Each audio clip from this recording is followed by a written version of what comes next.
Welcome to Dice and Mind, a podcast hosted by Brad Brown and Jason Kaufman to explore the intersection of life, games, science, music, philosophy, and creativity through interviews with leading creatives. All are welcome in this space.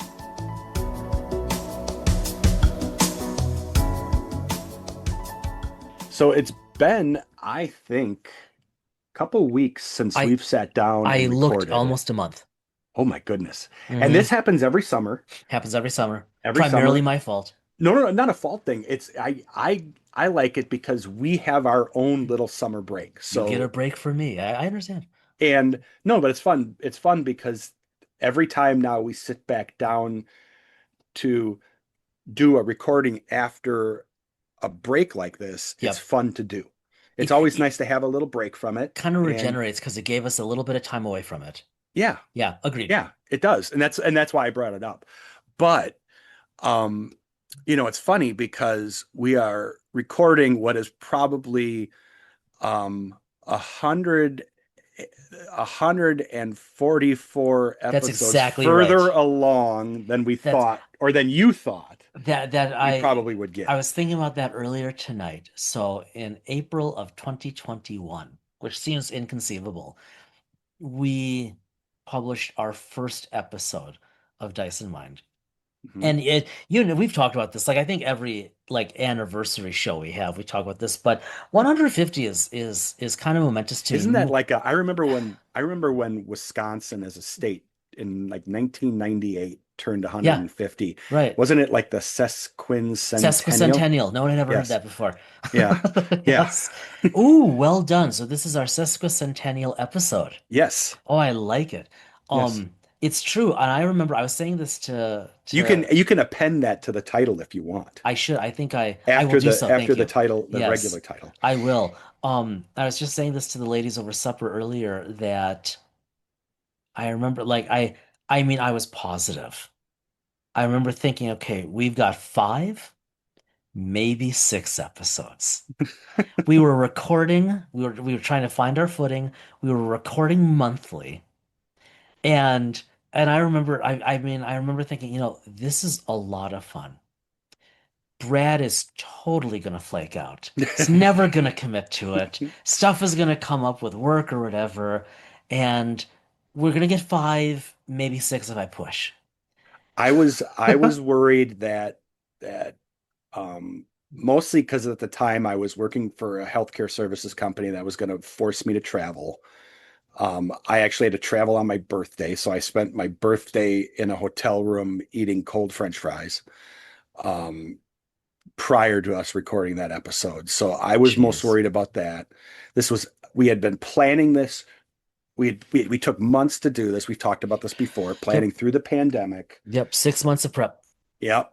But um, we we then started talking about having someone on to talk about gaming with us. Mm-hmm. And Mm-hmm. we started having guests, and we had so much fun having guests. It was so invigorating getting people on to talk about stuff. We were so enamored with the fact that people actually would Well, join us like to talk from the about it. field, quote unquote famous or whatever, at least in the industry, right? Yeah. Like people were willing to chat, and it was so much fun. So, okay, so for this episode, and we have a really long, really This is a selfish yeah. episode This for is us this is a because this is a selfish episode. We have a special returning guest who is the greatest friend of the podcast, and of us. And this was you're the one who realized, yes, we should like you had asked, you had put this forward of okay, just for our sake, it's 150. We can be selfish and have some fun and play, do what we want. Who would we most like to have back? And you were like, we should have Jim Johnson back. yeah. And I was like, okay, so yep, that works. But instead of talking about Star Trek, we've talked to him all those times. We haven't talked about his other writing because he's a prolific writer. Yes. And so that in a little bit, everybody is the really wonderful extra double length XL interview coming. And there's a little Trek in there. We talk some Trek in Always there, can't you get know. away from it. Yeah. But But here's what I would like us to do for a little bit as we record now. Instead of looking backward, Hmm. let's look forward. This is what you were. So, yep, This is what you were going to slide in this here, and is you what I'm didn't want to tell sliding me in here. beforehand. Yeah, Got it. and we Okay. actually talked, you and I talked about this a little bit before I was traveling, but we didn't have time to follow up. Yeah. So let's take a little bit of time right now and treat this as a mid-campaign session zero. Okay. We're buckle up. We're well past 4 years into the podcast. Okay. We've been growing our campaign, lots of planning, but also very organically. Okay. We just took our little summer break. Yeah. So let's have a mid-campaign pause. It's a session zero, and I'm saying this figuratively, not Yeah. literally. Let's roll some ideas. Let's just talk for a little bit about, okay, we're 4+ years in. Hmm.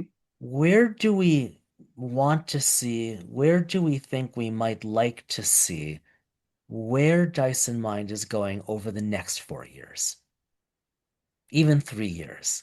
Interesting. Well, Mid-campaign, we're still going to stay that it's still Dyson Mind. We yeah. know what we do, but this is a great chance to pause on our sesquicentennial episode. Well, okay. Some of this might appeal to listeners. Some of it might not. Some of it is going to be a little nebulous because there's some wink, wink, nod, nod stuff involved. Right? But you and I have talked about a couple different business I'm thinking ideas about the same stuff. related to what we want to do with the brand. Right. Um, To be and clear, there will y- never be a Dyson Mine OnlyFans account. Everyone yes, can no, you yeah, can start breathing again, people. yes, yeah, no, Yeah. no, no, no, yeah. Yep. Jokes aside, as much as Yep. everyone wants to see Jason in a green leotard, it will never happen. I believe it's called a Um, mantard, but go on. yes, yeah, okay. It's bodysuit man. Um, but we've talked about some different business ideas. Yep. I and we and then we decided to noodle on them over Hmm. our our summer break session. Yep. And then now that we are starting to settle back into end of summer and fall, and um, my subsequent visit to Dyson Mine headquarters north coming next month, Yep. um, we'll probably have plenty of time. That's something, to be honest with you, that we'll That'll be a talk good about. that Yeah, yeah, that next month will be a good maybe time to what we talk about do that. is since it's stream of consciousness at this point, maybe what we do is we get a bottle of port and we sit and talk about that. Plan Um, on it. that's what we'll do. Plan on it. That's what we'll do.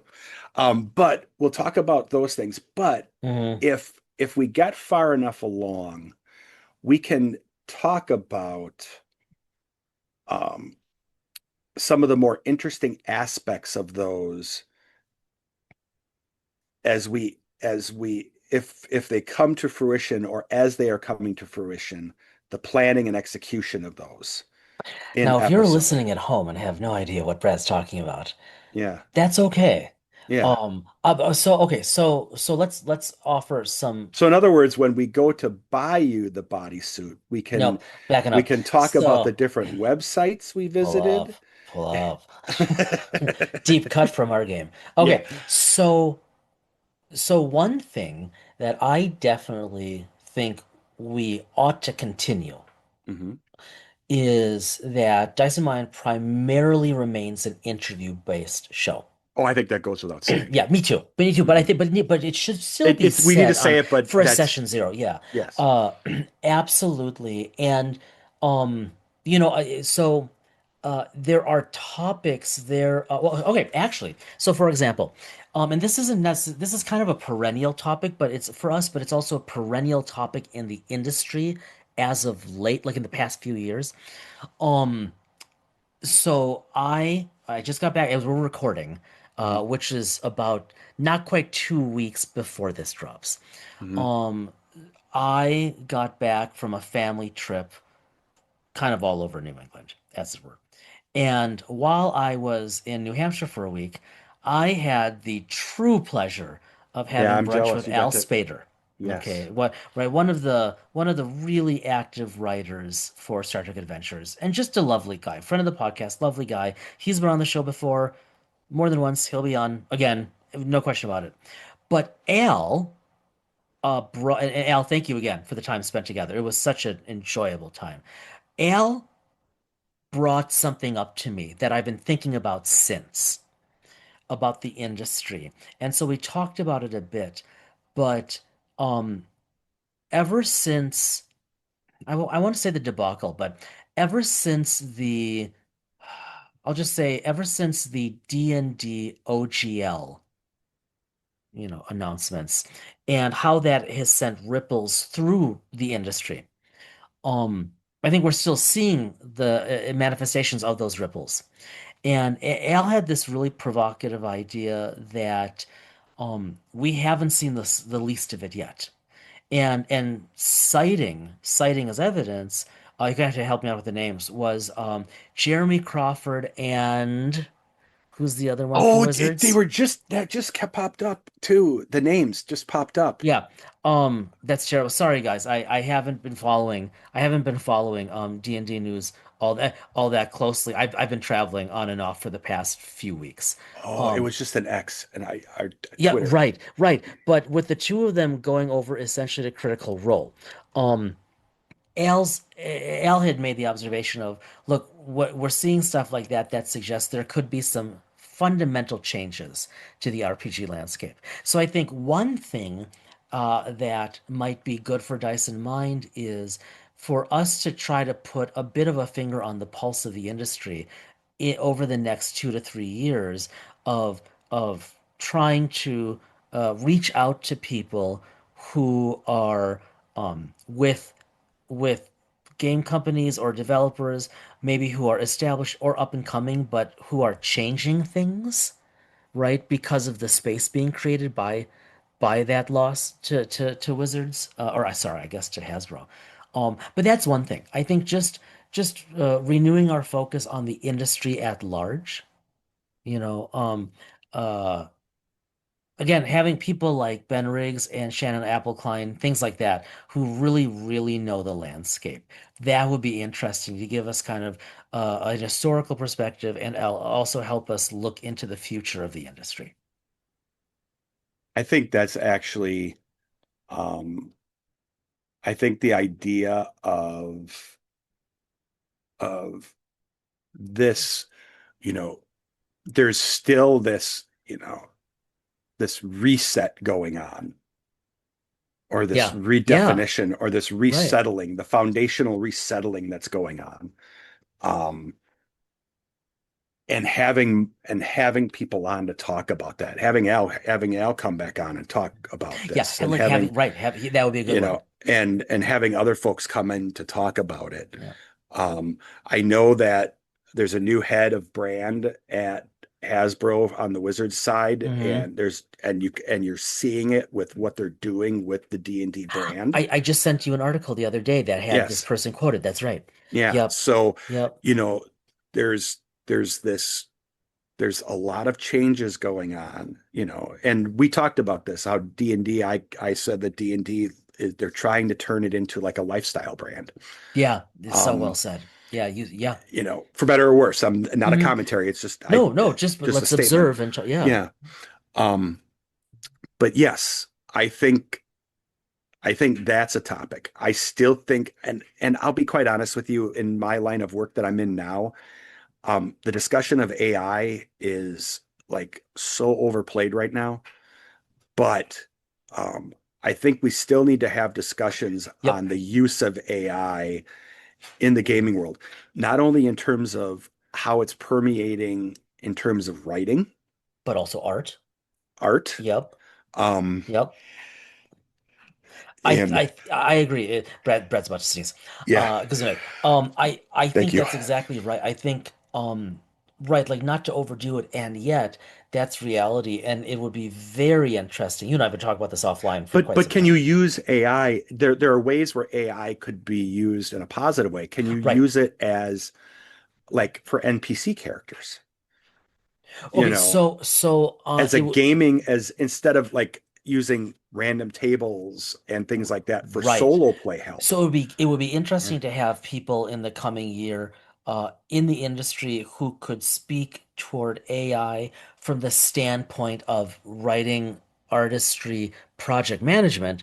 It would also be interesting to have people who are active gamers at the table who are leveraging AI for Yes. things like NPC. Yeah, two different things, both of Yes. which would be very interesting to have on the show. I want to back up for a sec. You were hinting, as you said, nebulously. I'm not sure that's a word, but I'm going to use it. But you were Yes. you were hinting with a strong degree of nebulosity, which is a word, about other I quote didn't know unquote. that, and I like it. We're going to use it. See, work that in tomorrow at work. I am going to. Yep.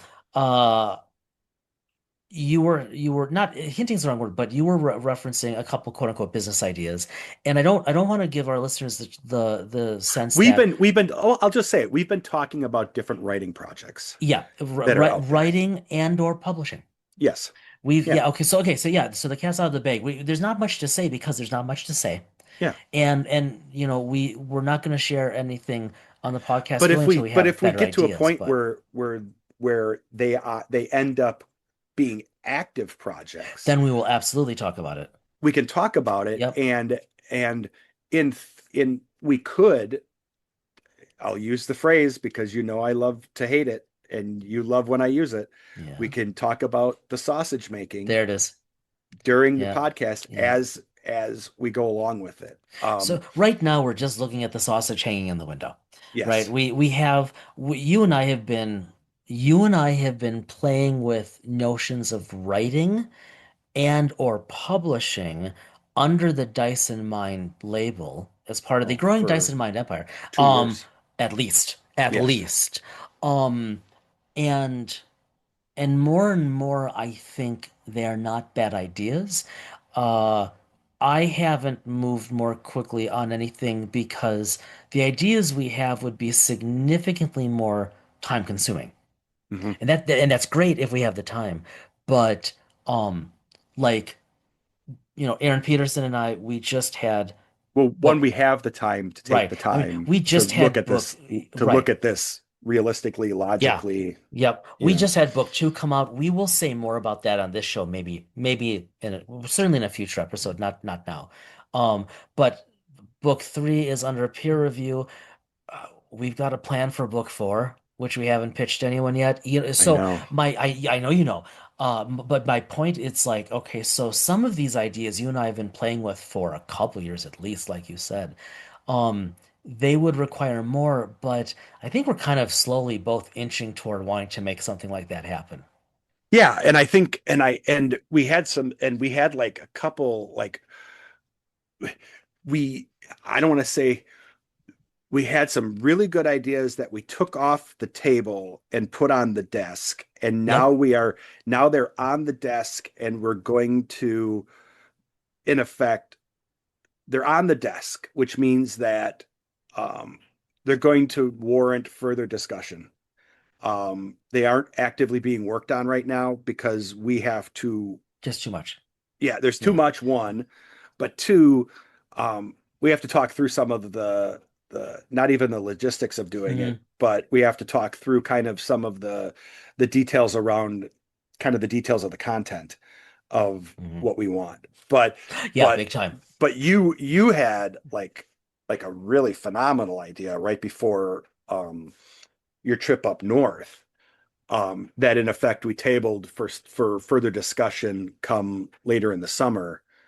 You're gonna Um, have to remind me when we're done recording what that idea was. okay, yeah, I remember it. You'll I'm as soon as I I'm tell it to you, you'll I'm be like, glad it was a holy good moly, yes, idea. I'll remember. It was, Okay, yeah. that's right. I'm glad I get them once in a while. Okay, now alternatively, for this mid-campaign session zero, I think there are also things that we probably ought not to do or still don't want to do. For example, I still have no interest in doing actual play for the podcast. There's so many people that, well, Do it so we've well. tried and Yeah, failed miserably at that, so we won't do that. we're I not going to do still that. Yeah, think I still think one, um, more RPG as lit episodes. Um, 100%. That's our bread and butter. yep. I think we can do reviews of, I wouldn't even say, I don't even like the term review. Um, we can do exp. No, I don't even like that term. I'm going I to use the don't, term review. Reviews with an art honestly, with an lowercase eye r. towards material from an RPG as lit See, perspective. okay, so and that's what we had. So yeah, so Anytime a book yeah, comes in, like we're going to talk. There's material coming out yeah, that is absolutely going to be in our RPG as lit review series. yeah, Um, yeah. Those are the kinds. I think maybe having the freedom, us having so the freedom to call them reviews, but always through the lens of lit, which is kind of what we've tried to do. yeah, I think general reviews not our bread and butter. There are No, so many no, great people out there that do it better. yeah, Live plays not our not bread our and thing. butter. Mm-mm. I think the only time you'll ever hear us live play is if someone else is running a podcast and they run out of people that want to play and they draft That's us to different, play. right? Like luminaries like And you. on Yeah. someone else's podcast. Now, Um, okay, so let me is as we kind of head toward our interview again with our liege Jim Johnson, mhm. the great one. Um, are there any ideas, big or small, you've had that we haven't really talked about that you think could be fun? We're not committing to anything here, right? We're Mhm. just it's a campaign, it's a session zero. Any things for I'll the be yeah, honest with you. One yeah. thing I would love to talk more about over the next couple years is um and I'm seeing this with games is music with RPGs. And Oh, that's interesting. and a couple pieces to that. Um Fabula Ultima, which is a an RPG that is designed with the idea of like Japanese RPGs, like Square Enix and Final Fantasy games, Right. you know. Hmm. Um, they turned those into a paper Japanese RPG, and it's a Interesting. phenomenal role-playing Hmm. game. Um, and there's actually you can get the soundtrack that you can run and play and have running in the Oh, background, that's like as cool. ambient music. I know people have put out ambient music for um, other games. There's ambient Yeah, music available for yeah. Dungeon Crawl Classics. Right. I think so. We've had. I mean, to be honest with you, like um, artists and Hmm. musicians and composers um, on Hmm. before. I We'll think have more. having more of those Hmm. individuals on Yep. here I again. like it. And I think the role that music can play at the table Hmm. um, I like it. or in the creative process. That's cool. Kind of the antithesis to that a little bit. Hmm. Something we haven't done that I think we definitely should pursue is we've not talked with anyone who's involved with creating or maintaining any of the major virtual tabletops. And yet Oh, yes. those are Roll becoming 20, uh-huh. VTT, Uh-huh. all Those of are just those. industry standards now, and they're being optimized and customized for a lot of the major gaming lines. So Yes. like those are also people I think we definitely should chat with because it's just so real for so many gamers. I mean like whenever we all play with our group, it's across multiple states and it's online. Yeah.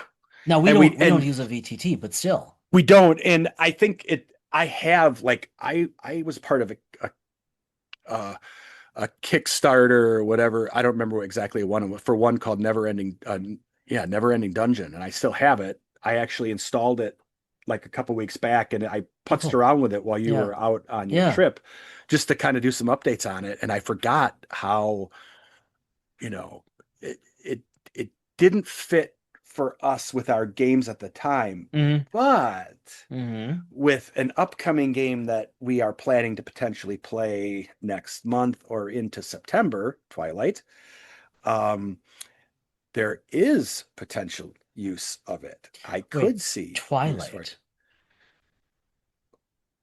Not Twilight. I was gonna say, Midnight. I was gonna say, Midnight. did you give it a name? Okay. Sorry, Yeah. midnight. I Yeah. don't know why I said twilight. No vampires that look like Because diamonds in I the gotta say, sun. from what Yeah. my daughters, young adults, but from what my daughters have told me of the books and of the movies, that's gonna be a hard pass, my friend. Yeah. No, no, no. You're not gonna. No, no Jacob versus no Team Jacob versus Team Edward in role I don't playing on even our know team. what you're talking about, and I'm okay with that. Yeah, and Yeah. and the fact that I do know that should You should be very proud. I am very proud. For all So the teenage girls I'll out be there honest with listening. you. I'll be honest with you. You should watch the movies. Really? Yes. My daughters tell me they're weak. I still think if you Hmm. have been able to watch, I'm going to say it out loud. I'm going to say this out loud.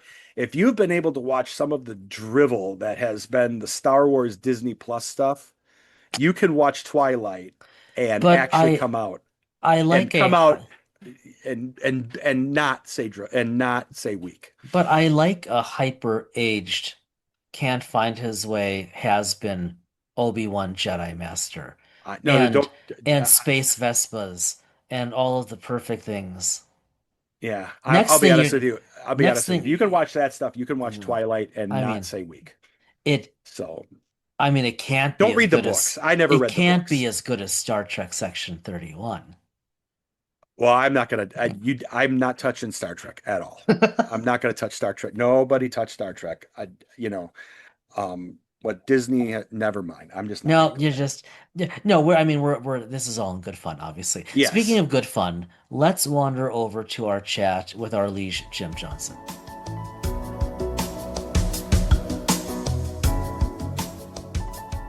Jim Johnson was born about the same time Apollo 12 landed on the moon and has always been kind of spacey, and shares a birthday with the Kindle. He is the author of the Pistols and Pyramids Weird Western series and the Potomac Shadows Urban Fantasy series. He's also written a bunch of other stuff in and around the science fiction and fantasy genres and pen and paper RPGs. He's currently the project manager and line editor for Modiphius' Star Trek Adventures RPG.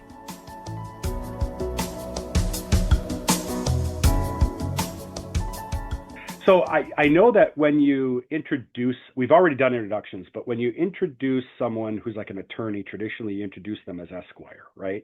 When Yes. you Or introduce a counsel, yeah. writer, yeah, when you introduce a writer, isn't there like a way you can introduce a writer? My liege. My liege? Okay, Yeah. well, our liege, Jim Johnson, joins us to talk about writing, and we don't have to even talk about what we have traditionally talked about, which is role playing and writing. Never heard of it. Exactly. Just because we obviously, as this has dropped, a project we've all worked on together um, is been like announced and is going or is at press. Yeah, Um, as because this will drop for our 150th episode, which is very cool, in July. And yeah, so as we're recording the anthology where both of you have chapters, literally and you're the came editor. available for Yeah. one of them. Yeah, came available yesterday for pre-order. But Yeah. Jim, something that you've and thank you for joining us again, by the way. hmm Welcome, of course. Wait, before you keep going, Yeah.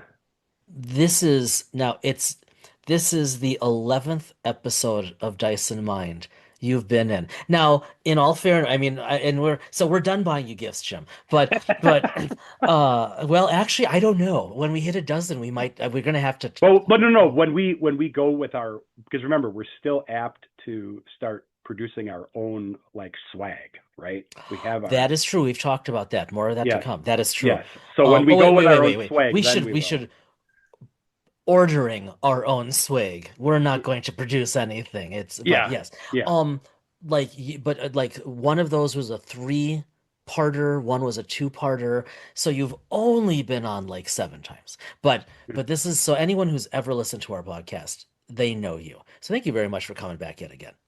Well, Brad, Jason, thank you so much for having me on again, and thank you for honoring me with being on your 150th episode. So, first of all, congratulations on the milestone. I know how Thank hard you. it is to get to 150 after such a long period of time. And why you chose to spend your 150th with me, I don't know, but Well, I can tell you why. yeah. You led me up because I'm going to interrupt you. You led me up. One of the things you've talked about we've talked about glancingly, but we've had other discussions that have superseded it. Is you've done other writing beyond the stuff that you're doing now within Star Trek Adventures And and the other Fallout and all the project rest. management Yeah. work.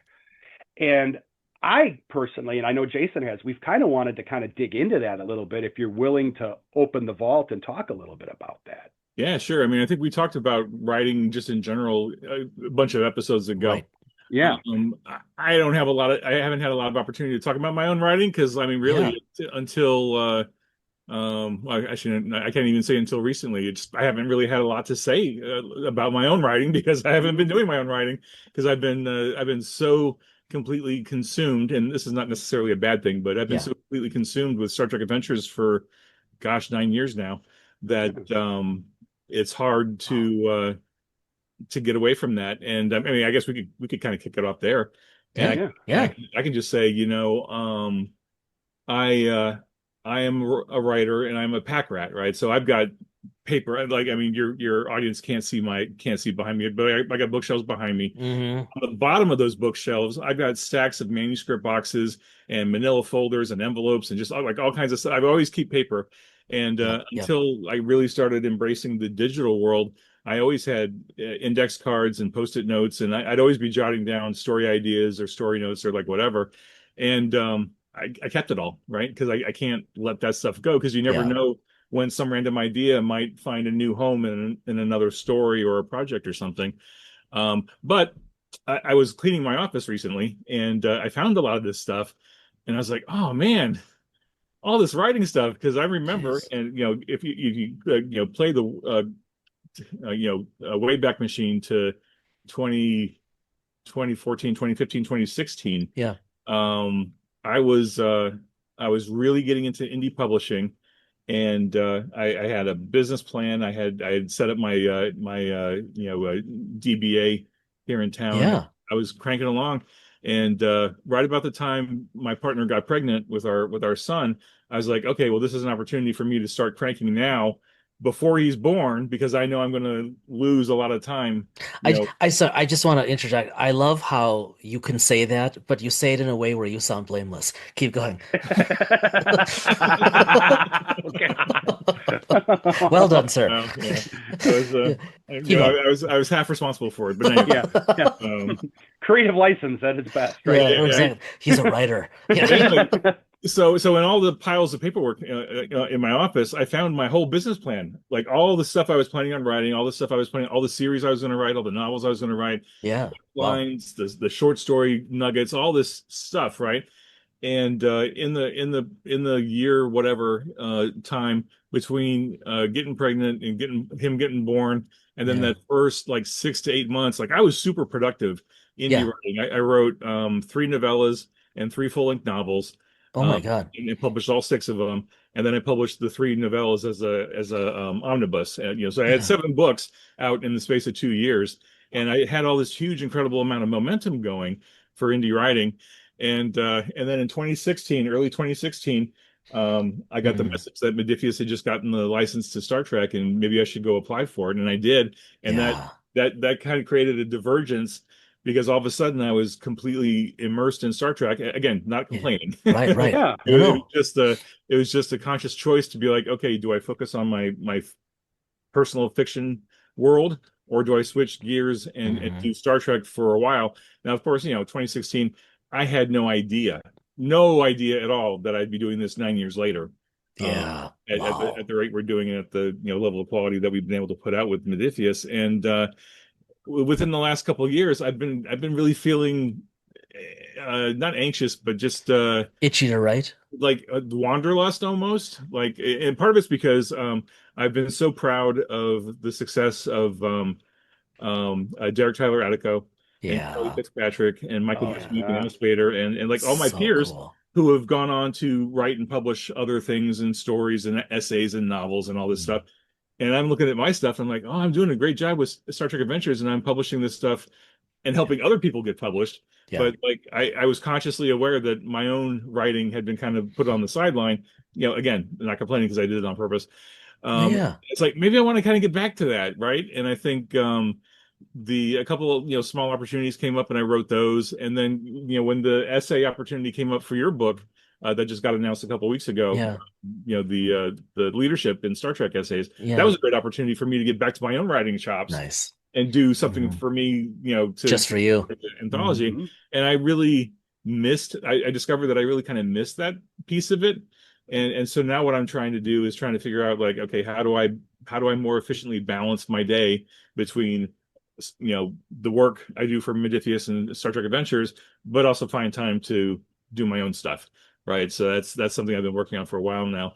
And I know Brad, you and I have talked about it. When I got laid off from the corporate world last year, that was a real opportunity to sit and do some real serious self-introspection, Yeah. right? And self-evaluation, like what am I doing, right? I was, mid-career and Yep. now it's like, do I want to continue that path and go back to the corporate world, or do I kind of embrace the gig life and like rethink, what does job mean? Does job mean 9 to 5, work until you die, like my dad did? I mean, that was his generation's mentality, right? You work, work, work, and you work, work, work, and then you're dead, or you retire maybe for a little while and then you die.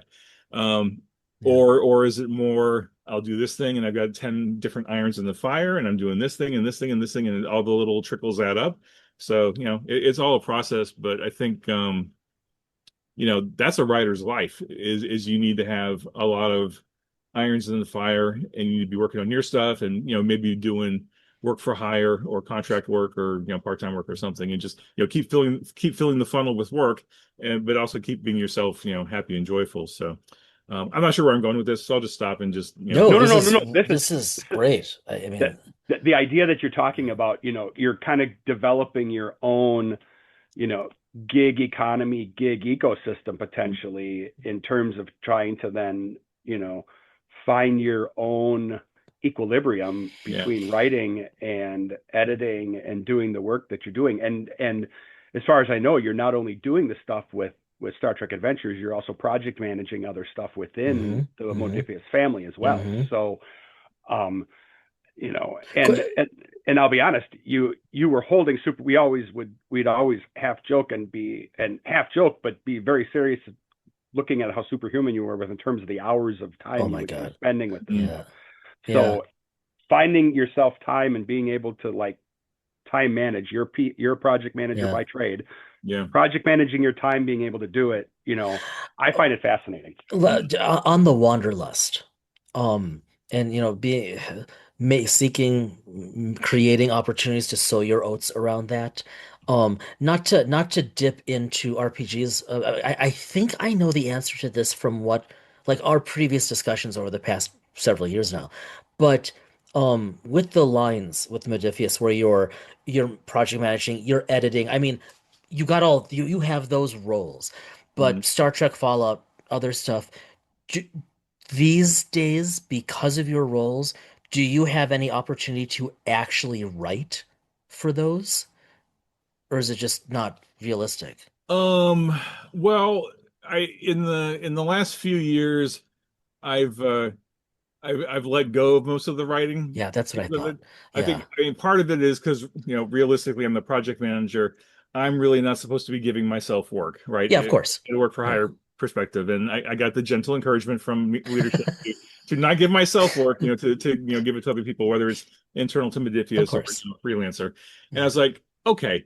Um, but what I do, because as I've carved out this niche for myself, kind of in at Modiphius and working on Star Trek Adventures, um, I write the vast majority of our weekly blog posts for Star Trek Yeah, Adventures, I've right? seen I mean, that. that's Yep, I've that's an noticed opportunity that. for me to do some nonfiction writing and Hmm. talk about very specific targeted things, Hmm. whether I'm shilling a new product, or I'm talking about a lot around the edges of, like, oh, here's how to be more effective at this, or here's how to do this, and oh, hey, player, have you thought about this? And so I really enjoy writing those. I mean, sometimes I kind of feel like they're a little pithy, and they're kind of like the RPG low-hanging fruit kind of things. And I think you'll actually see that tomorrow. I mean, I know this won't be published until Yeah, July, yeah. but just speaking to the two of you, the Yeah, blog yeah. post out tomorrow is 5 tips on how to more effectively play in person versus online or something. So it's like, hey, here's Okay. 5 ideas on how to plan for playing with your group in person. And the vast majority of Star Trek Adventures players are veterans. They're already gonna know all this stuff. But I was really trying to target new players, newbies, and Yeah. people that are Yeah. new to the. And I have no idea if any of them are even reading the blog, right? But I figured, yeah, why not? Mm. So it was only like a 700 word blog post. And again, like I said, it feels like it's kind of a softball because it's like, I mean, we've been doing RPGs for umpteen million years, right? And it's all second nature to us. But then I had to think, well, it's second nature to me, but it's not going to be second nature to somebody else. Mhm. And some young kid coming out of college may not just have these things in mind. So anyway, I get to write the blog posts. I have and this is partly because I'm the project manager and the editor. I get to do this because I'm the one who makes all the assignments. But I'm also the one who kind of comes up with the creative, vision for each book. I write the introduction Right. to every book, so Right. I That's right. reserve the introductions for me. I mean, they're only like 2,000, 2,500 words. It's not a huge lift, but it gives me an opportunity to think about, okay, what's this book going to be? Here's Yeah. how I want to shape it, Mhm. and then if I manage to get the introduction written before I commission people to do it, I'll give them the introduction to read. But 9 times out of 10, I don't write the introduction until we're well into the development process, because then I get a chance to look at That everybody's makes sense. drafts, Yeah. get to look at the artwork, Hmm. I kind of get to feel for what the shape of the book is going Yeah. to be in my head, and then I'll write the intro, Yeah. pull it all together, and say, okay, this is what it's going to be, and then I use that as my North Star when I start editing, because then I can go through each chapter and each section and say, okay, That makes sense. this needs to fit the vision from the intro, and if there's something missing, then I can then go in as an editor and kind of like smooth it out. And that's kind of writing, but it's also kind of editing where Hmm. it's like smoothing out the rough edges. Very rarely, if there's a huge gap of white space in a book, I might write something to fill it in, like a sidebar or just a piece of content or something. Hmm. I don't do that much though, partly because I've still got bits and bobs of cut content that I can Right. pull into the book. Hmm. And then sometimes I'd rather just go to a freelancer and say, "Hey, I know you can write 1,000 words in a week. Can you give me 1,000 Yeah. words on this topic?" Yeah. And I'd rather get another name in the book and give another person an That's opportunity cool. to get a credit than to just do it myself. But so I still do some writing on the line, not as much as I did 5 years ago, but I'm okay with that. And I think that's something that I didn't know in 2016 when I first started working on STU. Like I didn't know I could be a project manager. I didn't Right. I mean, I probably had the latent skills, but I didn't have the practical experience. And it wasn't until I got into STA and started doing it that I was like, oh, I can do project management. And just when I look at the body of work on my shelf and on my hard drive, it's like, oh, damn, I can do this pretty well. And I can do it at scale, not to Right. use a corporate term, but Well, with, I mean, at one point, I know we talked about it. At one point, I was juggling, 40 different projects, print and digital over the course of, it's crazy. 24 months or something. And Yeah. it's like that. I feel like that could translate to another job, like another publishing job, like, doing actual, acquisition editor type Yeah. stuff at a Right. bigger house. I just haven't quite been able to make that connection yet. And, Mm-hmm. I've tidied up my resume. I've updated my resume. I've, tailored it as appropriate. I've had some interviews. I can't quite get them to understand that Hmm. all the stuff I do for Modiphius, with print and book production is Yeah. pretty much the same thing you do in Yeah. a Yeah. major. It's just scale, right? It's just you're Mhm. printing so Yeah. much different quantities of books. With potentially much more vocal customers. Possibly. I mean, it's hard to tell. I mean, some people write book reviews, but a lot of people Mm. don't. And it's interesting. Like, I mean, very few people write RPG Yeah, reviews, that's a shame, isn't it? which Actually. is a surprise. But I guess I shouldn't be surprised because like I look at myself and it's like over 30 years, 30, 40 years of RPGing. How many reviews have I written? I just go play the Well, game and hey, have look, fun, right? you're the project manager. You can Yeah, make, no pun intended, you can make it so on a future project. true. Be the industry first. Going back to the novels and novellas. Hmm.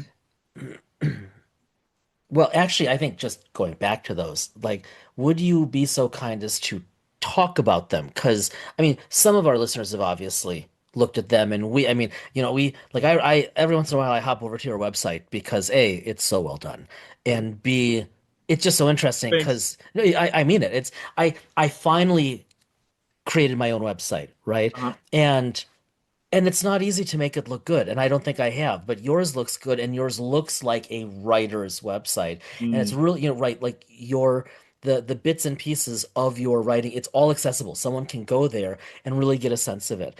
But those novels, those novellas, tell us about them.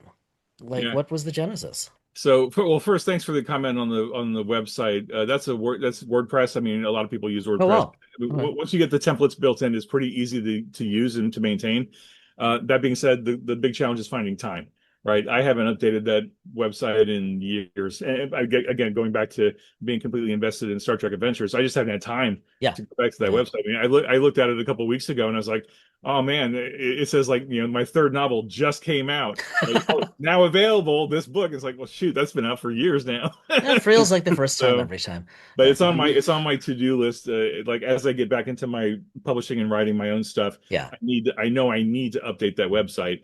And because I mean that's an important tool, especially if I want to start selling ebooks and paperbacks right off the website direct to go Oh, and wow. go direct, Yeah. just create that extra revenue stream. That's really important. But I just haven't gotten there yet. Mm. But yeah, so I mean, I don't know where to start. I guess let's start, briefly with short stories in Star Trek, and Yeah. then we can go into Yeah, please. the Yeah. novella. Yeah. Great. So, I graduated college in the late '90s, and at that time, I had taken a bunch of creative writing electives in college, and I was encouraged to write more.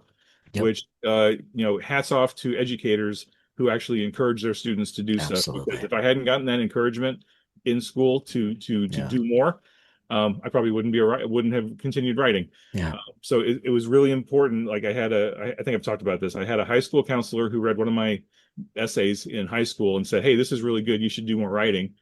And for like, a counselor in a little nowhere high school in the middle of Rhode Island to say that, it was like, and I was 16, right? I mean, who gives any 16-year-old praise, right? Yeah. So I mean so I remember him because it was really informative. And then all the English teachers that I had over the years who recognized that I could put word to paper Hmm. and sometimes deliver an effective message. The fact that they were encouraging is really what kept me going. Because like my family was appreciative, but they weren't real strong avid readers, and so they were never going to read my stuff, and not for any slight against me. It's just like they're not science fiction fantasy Yeah, of course. readers, and so they're not going to read science fiction and fantasy. Um, but yeah, so I started writing a lot of short stories because in the late '90s that was how you did it, right? You wrote short stories, you got short stories published in the magazines and some anthologies, and then you were expected to kind of like move into writing novels and do that. Even though it wasn't until later that I realized that writing a short story and writing a novel are very different skill sets. They're related, but they're different because the short story is short and it's one idea. Yeah. Whereas a novel, you've got space to expound and play and do all kinds of stuff. But for the longest time, as a newbie writer coming up, I was like, I didn't know that, right? I just didn't have the practical Yeah. knowledge, or I hadn't gotten enough education yet to understand that. But the handful of writers and stuff that I talked to said, no, this is how you do it. This is the path. You write short stories, you get short stories published, then you start getting the novels into the Okay. major publishers, and you go from there. Um, you join SIFWA, the Science Fiction Writers of America. Maybe you join Horror Writers of America. Maybe you join Romance Writers of America, depending on what genres you're writing, and you go from there. And that was really challenging. I mean, looking back, because it felt like there was only one path to success, right? There Yeah. was Yeah. one way to do it, and if you couldn't do it, then you were done. There was no point in continuing it because there was only so many agents and editors and only so many novel slots in the whatever. Yep. Um, but so Strange New Worlds, Star Trek Strange New Worlds, the anthology series Right. came out late '90s, early 2000s, and I loved Star Trek. I've loved Star Trek all my life, of course. So I wrote some short stories for that. Submitted them to the contest. Three of them got purchased and published, which was awesome. Amazing. That kind of gave me a little bit of a foot in the door into Simon and Schuster, and I was able to get one of the editors to commissioned me to write a novella for one of the Mirror Universe Oh, books. yeah. And right about that time, I was pitching novel ideas to the same editor, And at that time, Star Trek was huge. I mean, Next Gen, DS9, Right. Voyager, it was, movies coming out. It was big. They were doing two mass market releases a month, plus occasional hardcovers and plus occasional anthologies. Man, It oh was man. it was everywhere, right? But it was starting to like we had just gotten over the roller coaster, the last hill, and we were Hmm. starting to move down into the slide, and they cut back from two mass markets a month to one mass market a month. And so all of a sudden, the It's bean half of counters the, were like, yeah. we need the heavy hitters once a month, as opposed to giving opportunities to newer writers, Yeah. one and one. And so, I wasn't pitching strong enough novel ideas, so that was one thing. And B, just the extra opportunities dried up. Right. And so I think I realized relatively quickly, I mean, it didn't take me long to kind of figure it out, that there wasn't really a good avenue to writing a Star Trek novel unless I could really up my game and like get in.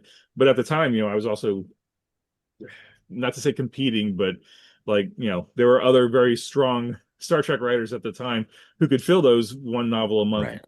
with, Yeah. hard, a history of sales. You had Keith Right. DeCampo and David Mack and Dayton Ward, Kevin Dillmore, Una McCormack. Just all the big name Star Trek writers were all now competing for the same, not competing, but we're all lining Yeah. up the same limited number of slots. Yeah. Um, and then right around that time, I guess it must have been, what was it, 2007?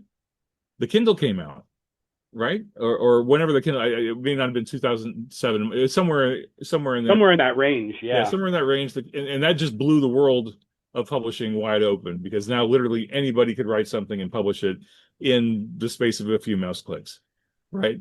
And that took some time to kind of figure out and go like, oh shoot, there's another avenue. There's another way to get published.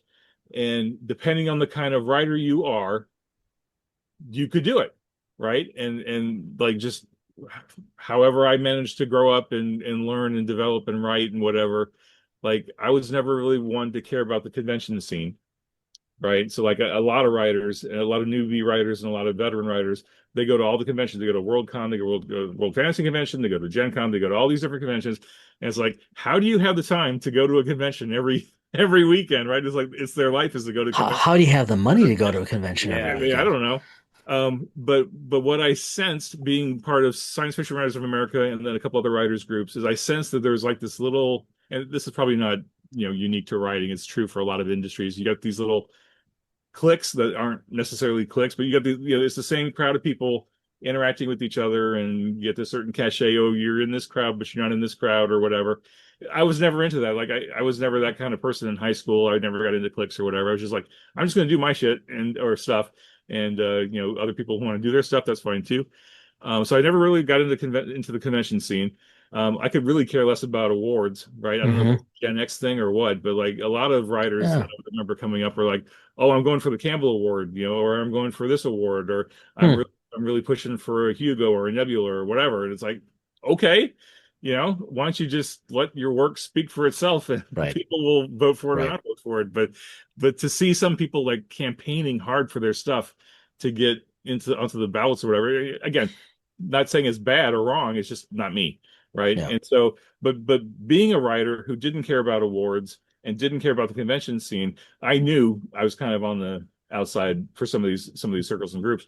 And then, like I said, the Kindle came out and indie publishing blew up, and it felt right. Right, I felt like that's the kind of writer I want to be. I want to get Yeah. directly to my audience with the fewest number of middlemen in the way possible. So, like, does it mean I'm writing a story and putting it up on my blog and just letting people read it there? Or can I write it, publish it, put a cover on it, get an editor to proofread it or something, and then publish it, with as much professionalism as I can put into it, and go from, and make a few bucks here and there. I'll do that. Um, and more, especially as the publishing industry contracts and changes, and just agencies get more challenging, and just like the whole traditional publishing world gets you know consumed by late Yep. stage capitalism. um the idea that indie publishing is a viable path for people who want to do it, and I'm not saying it's for everybody, certainly.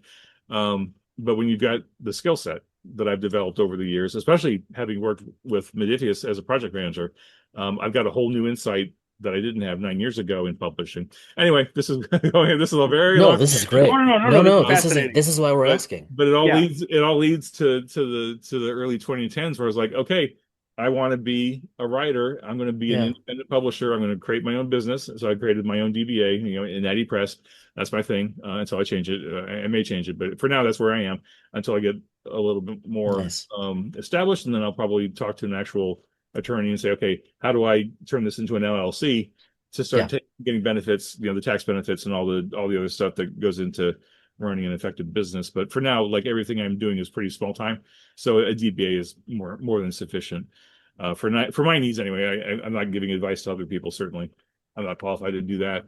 But anyway, so I built this, marketing or this developmental plan. It's like, okay, what do I want to write? And Yeah. one of the great lessons I learned from a fantasy writer named fantasy and science fiction writer named Holly Lale. I took some of her workshops. One of her tips, techniques of like generating story ideas was to like sit down one day with a whole stack of 3x5 cards, and on each 3x5 card, write something you're interested in, whether it's a period of history or it's, cats, spaceships, diversity, music, whatever, like just, different topics, right?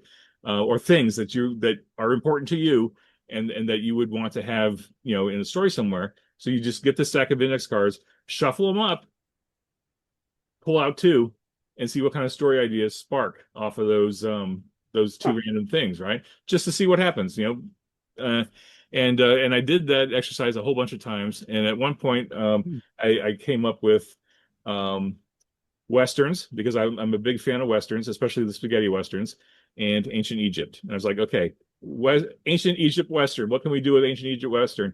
And then I think I also pulled, magic and uh, diversity, and what was the other one? Was It's like a precursor to random tables. yeah, kind of. I mean, kind of, Yeah. but Sounds anyway, like a GURPS adventure right there. almost a GURPS, but because it was stuff that I was personally interested, it was like Yeah. a table tailored to me, right? Yeah. It was specifically for me. Yeah.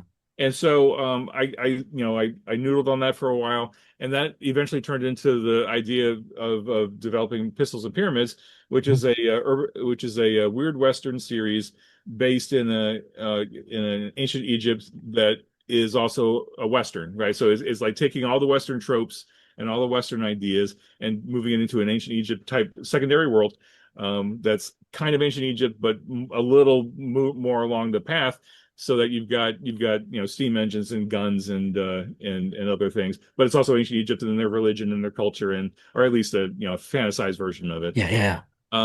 And the main bad guy is a necromancer, and he raises up dead mummies. So it's the good guys shooting mummies. So yeah, of course, you think of the Brendan Fraser, I the can't, you have to go there. Yeah. that Yeah. Yeah. Yeah. Yeah. certainly was an influence.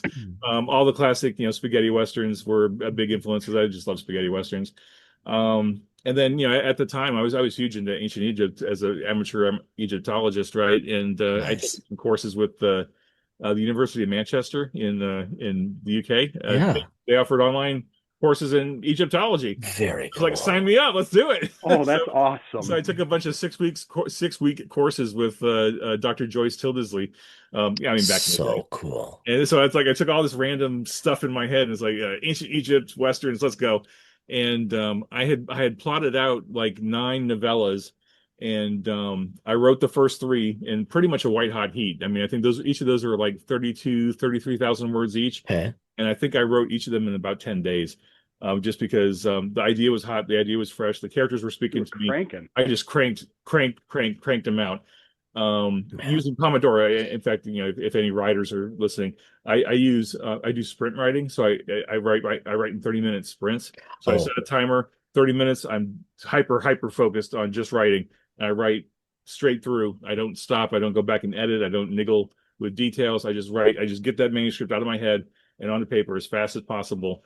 And then when that 30 minutes timer goes off, I stop, take a break, walk away from the computer, stretch my back and stuff. hmm. And then even if I'm mid sentence, I'll just stop right where I am, because that'll give me a launching point when I go to the next sprint. and start cranking out. So I've discovered that method works really well for me, and I can reliably write 13 to 1400 words in that 30-minute chunk of time, right? Which is Wow. great because if I can do 3 or 4 sprints in a day, I've got 5,000 words a day. I can get a 30,000 novella done in 2 weeks, and then That's incredible. send it off to the editor or whatever. That's the kind of production I can do.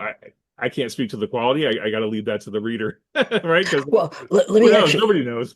let me interject with the question there Yeah. because so maybe your answer like today is different than it was then when you started writing all that. But what do you or what did you do? What did you do in terms of editing beyond yourself, in terms of copy editing? Like that's the stuff that is a question mark to me in terms of indie publishing because clearly some are soliciting professional editing and clearly some aren't. Like what was your process back in the day? Yeah, well, actually, back in the day, and then it hasn't really changed to now. What I do is, again, I get that draft right out of my head as fast as I Yep. can. Um, so whatever day's output I create, I'll reread that before I start the next day's sprints or whatever. Hmm. And invariably, I'll clean up the typos because Yeah, of course. I type fast, but I don't type well fast. Hmm. So Hmm. Hmm. there's a lot of typos, and I haven't been able to haven't figured out how to overcome that other than to intentionally slow myself down so I'm not making so many typos because I hate having to go back and fix typos. It just slows me down. And if I could find a really good dictation program, because I talk faster than I can write, big shock there, I'm sure. I think a lot of us do. If I could find a transcription program that could keep up with me and be accurate, that would Yeah. I'd be I don't know, it'd be crazy how productive I was, but we'll see how that goes. Anyway, so I do initial top down just cleanup of any typos and obvious errors, and then once the draft is done, I'll let it sit for a couple of days, and then I'll either side load it onto my Kindle and have the Kindle read to me, Oh read it out yeah. loud, or I think Scrivener. I think Scrivener will read it too. But either way, Yep. I need to hear it out Smart. loud, and then Yeah. I'll have it up on the screen. So as I'm listening to it, I'm reading it on the screen, and Hmm. I'll start making minor revisions as I go. Like if I hear something that doesn't sound right to the ear, I'll be Yep. like, oh, okay, I'll pause and I'll go, I'll smooth that out. Or Clever. if there's a obvious I'll be damned. That's brilliant.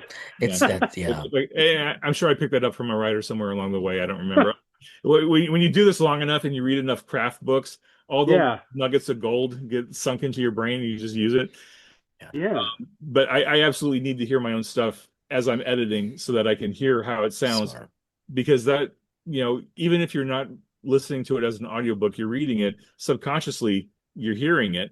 And if you get like a weird sentence that isn't structured quite right and it doesn't feel smooth, it'll pull you out of the moment, right? And as a Yeah. writer, the last thing I want to do is pull you out of the moment. I want you sitting there reading my story for as long as possible. I want you to have to fight to decide, do I take a bathroom break or do I sit here and keep reading? Right? Like I want to, every writer wants to keep you in the story until it's done and then have you, catch your breath and go, I oh, really shit, I don't gotta go back. understand why those would have to be dissociated from one another, but keep going. Okay, that's fair. That's fair. Yeah. Yeah. How many Just people? wipe the Kindle down though. Plenty of us, read on the can. Anyway, so yeah, so I do that hard edit past myself, Yeah. listening to the story, and then I'll send it to an editor because every Hmm. writer needs an editor, every editor needs a proofreader, and that is a component of my business plan that I wasn't going to negotiate on. I was like, I have to have enough money to afford an editor, and I have to have enough money to afford a proofreader. Partly because I don't want to embarrass myself, but I also owe it to the reader to give them the best possible book I can give them. Like Yeah. I just think it would, again, not judging other people, but I think for me personally, professionally, I don't want to send out a subpar product, right? Absolutely. I don't want someone to Absolutely. look. I don't want so, and not just because of it's my press and my imprint, but it's also me, right? I don't Yep. want someone reading my book and saying, "Oh, geez, Jim had 132 typos in that book. I don't want to read his stuff. He's not I, he's I not mean, he's not serious about it." when I like I'm reading a book right now. I'm almost reading a book, but I'm reading a book right now, and and I'm just shy of 200 pages. It's a shorter book. Nonfiction, right? I that's most of what that's most of what I read. And so, Mhm. especially with nonfiction, I kind of keep mental track of typos or formatting errors, Yeah. right? And I figure, okay, few hundred pages, like 300 pages, say. I don't think I've ever read anything that doesn't have at least two or three typos. That's forgivable. But Mhm. like when it starts to get to four, five, six typos, Mhm. and this is this is one of the big five, and you know how many passes it's been through and how many eyes, Yeah. it degrades the perception of that product. Mhm. Well, I think with indie publishing, like you said on the Kindle, and especially when you are, because I do, thanks to you, I got introduced to the whole Trek monthly, the Trek book club, so I go and pick those up monthly, and I do shopping on the Kindle and um, for nonfiction and fiction, but I'll look at samples. Some Oh people will yeah, put book yeah, samples out, best thing and ever.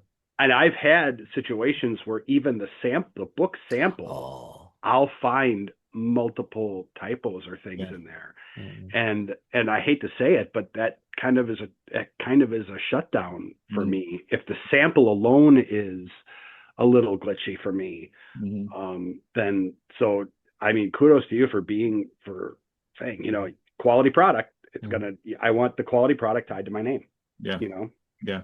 Yeah. And I'm right there with you, Brad. I mean, I think the great for me, the great one of the things I love about um the Kindle is that you can go on to Amazon and you can download sample chapters for Yeah. books that you want. And like So cool. I read a lot of different magazines and book review,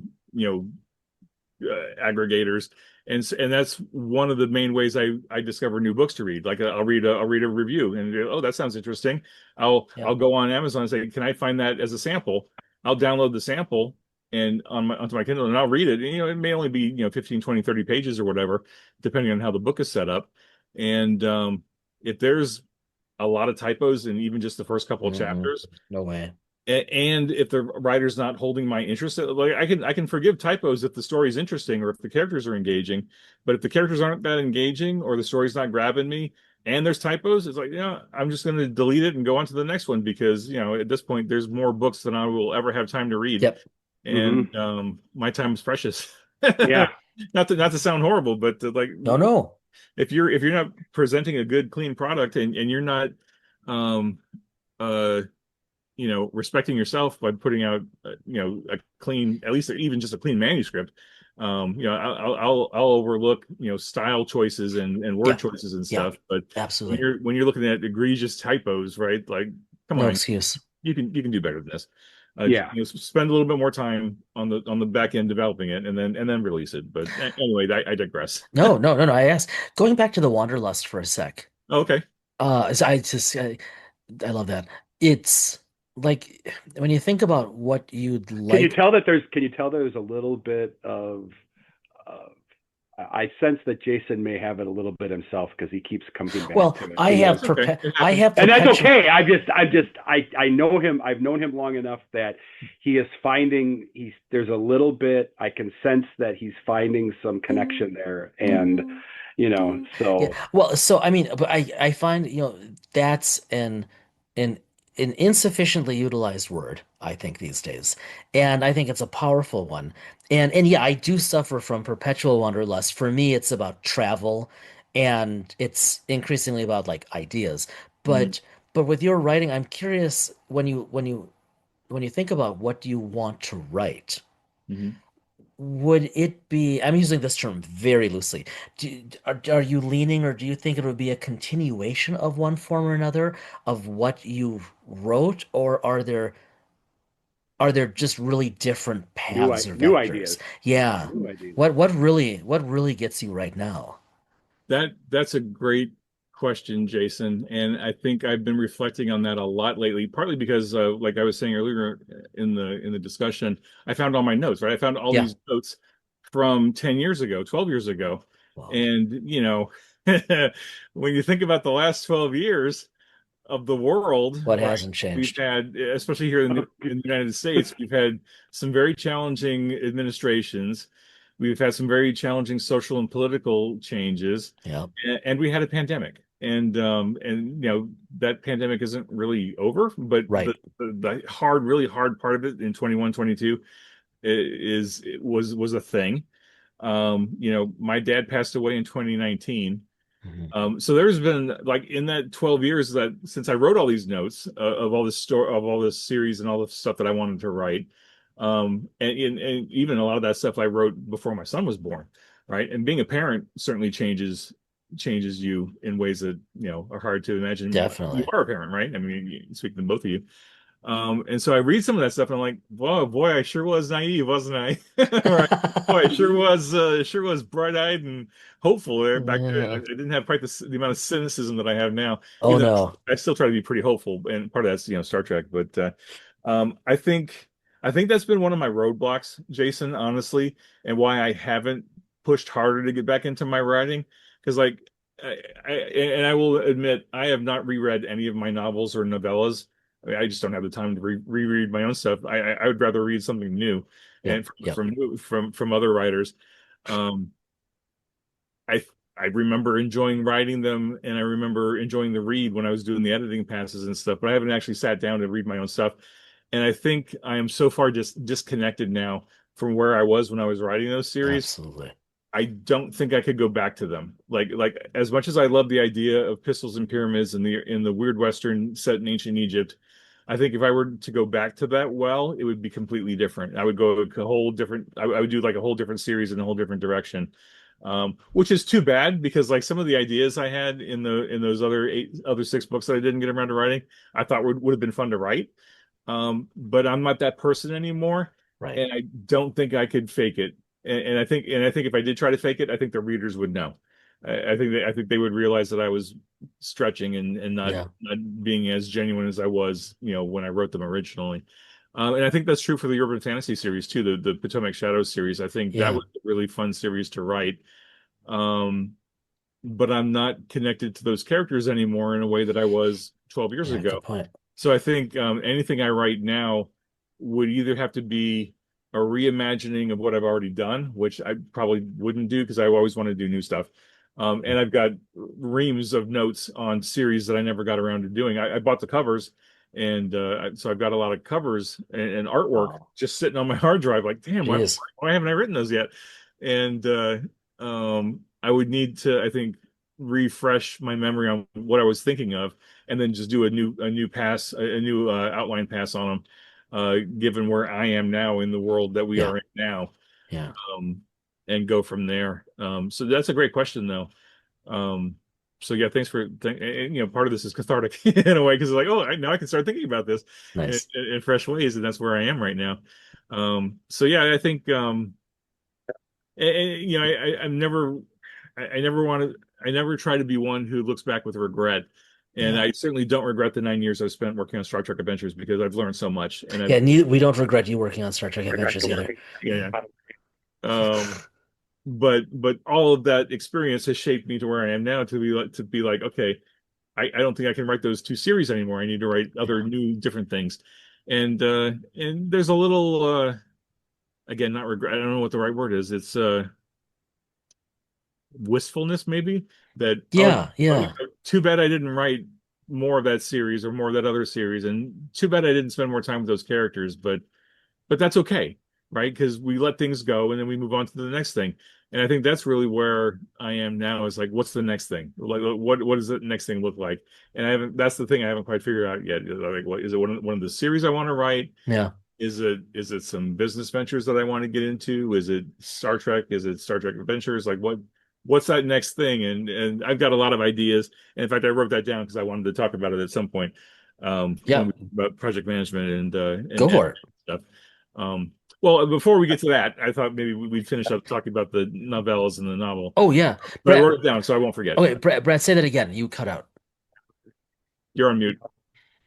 I can't, or you're either on We'll mute we'll or no you're. we'll come. Brad is having an audio. It's Oh, delightfully okay. quiet at the He's, moment. he's fixing that up. So Anyway, yeah, so that's the Weird Western series. I had a lot of fun writing it. yeah. I'm glad I did the omnibus. Again, a little wistfulness to say, too bad I didn't write more of it, but I enjoyed it, and one of the things and this is actually kind of funny now that I think about it, I had some experience on that series writing art briefs because I actually Testing. I commissioned. Yeah, I can hear you. I Okay. commissioned. I was just going to ask you, so, not to Okay. interrupt, but I wanted to get on that wistfulness thing just before we get too far off of it. Okay. There's nothing that says, right now, those characters, you moved on, but you start writing again sometime down the road. You just never know when that, you know, I mean, But yeah. yeah, it just, you don't know. I mean, that spark might come up again. You just, Mhm. so I wouldn't even look at it. And again, it's me, and I'm not the writer that you are. Yeah. You just, I, I wouldn't even look at it with longing or wistfulness. It's something that's in the file, Hmm. and maybe you come back, maybe you'll never come back to it, or maybe you will, or maybe Yeah. some of those characters, maybe some of those themes come up in something new that you're writing. Yeah. Yeah. That's a great point, Brad. And in fact, You know, one of the what's the right in the whole meta of indie publishing, Yeah. one of the ideas that a lot of indie writers have played with over the years is every every few years, depending on your finances and your interests or whatever, it's a good idea to refresh your books, right? Refresh your covers, put a Oh, either upgrade your covers or put a new cover sure. on it, or because tastes and styles change over the years, right? Absolutely. That's why you see a lot of the classic writers, their books get republished with new covers, right? Yep. Or they get a media tie-in event or something, you put the movie talent on the Yep. cover, and then you got a whole new cover.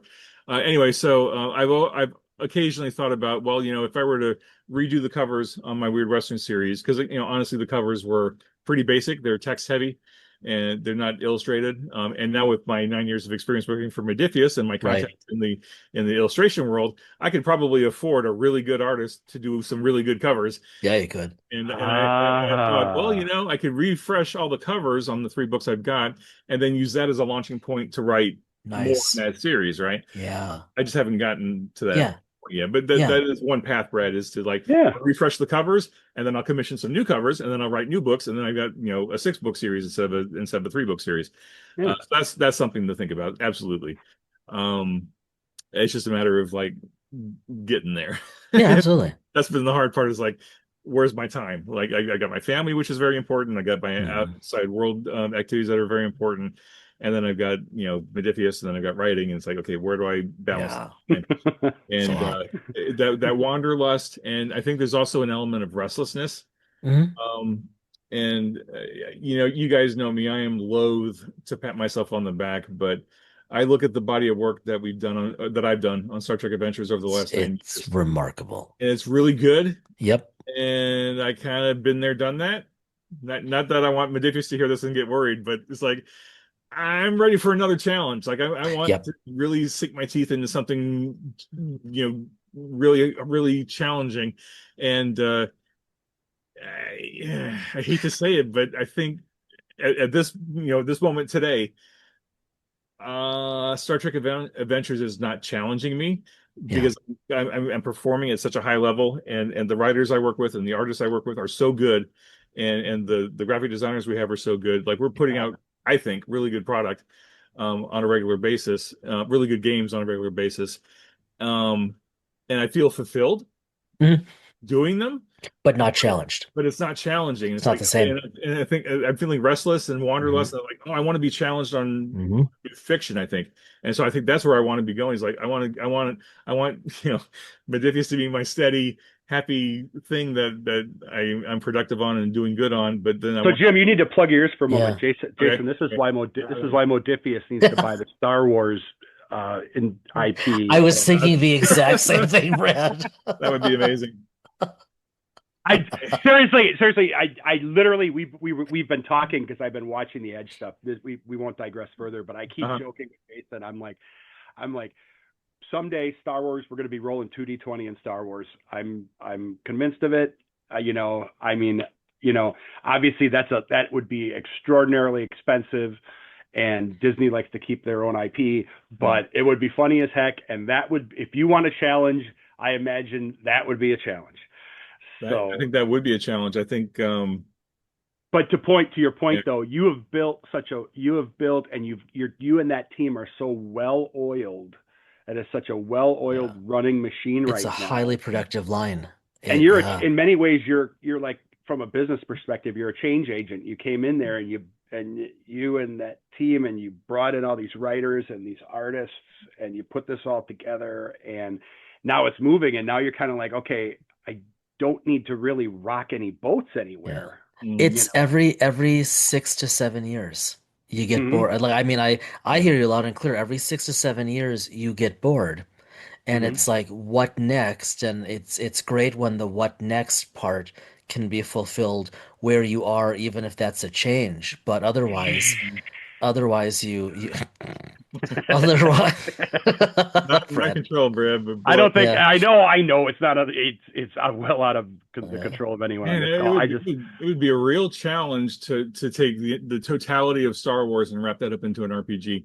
I mean, it'd be I mean, yeah, you're Well, right. That'd be an amazing challenge it's 'cause done so much. it's been done brilliantly at least twice, right, over the decades. Yeah. But yeah, I mean it's like as big as like Star Trek's a huge franchise, but Star Wars is an order of magnitude larger.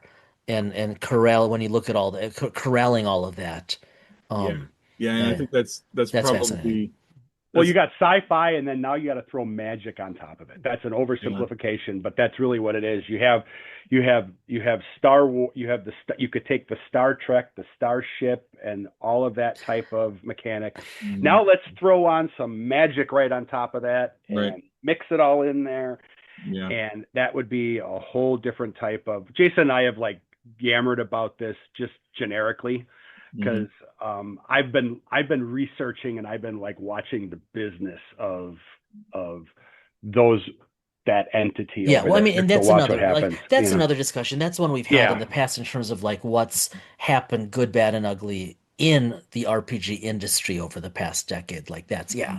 I mean, yeah. that's its But own yeah, fascinating discussion. We digress. But it's interesting you mentioned that, and maybe writing is kind of going to fulfill some of that for you. You know. So, do you think you would lean toward you because like you are so immersed professionally in sci-fi.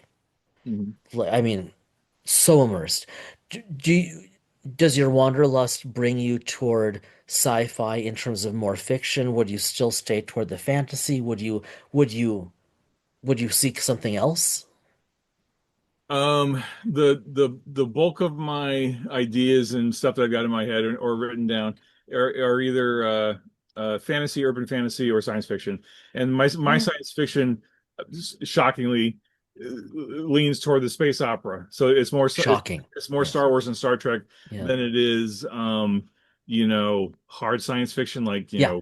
because like I'm a liberal arts major. I didn't have the math. I didn't have the science. Like Hmm. I could Hmm. probably fake it to some degree, but they'll know. Like the readers will know I'm faking it because I just don't. I don't like. I read what was it, the Mars trilogy about terraforming Mars, Yeah. and like a lot of that's just like way over my head. And I appreciate it, and I wish I had more science, but I just and actually this goes back to educators. I don't remember having science teachers or math teachers who were particularly encouraging, and I don't know if that's I hate to say it's a byproduct of the subject matter because I'm sure there's engaging math teachers and engaging scientists out there, but I was not blessed with those Not particular. none. I don't And think any of us were, and it's not the subject matter. I think it's yeah, just how, like, maybe if it's I look, generational. yeah, I think so. I think if I look at how math is taught in the colleges now, Mhm. it is even in the high schools, it is not like it was when we were kids. No, it's very different. Hmm. Yeah. In a You good know, way. Yeah. it'll be interesting as you watch your child grow and get into that, to listen to your perspective on it, Hmm. and just to Hmm. see what you saw, what you're seeing versus what your experience was. Yeah, yeah, absolutely.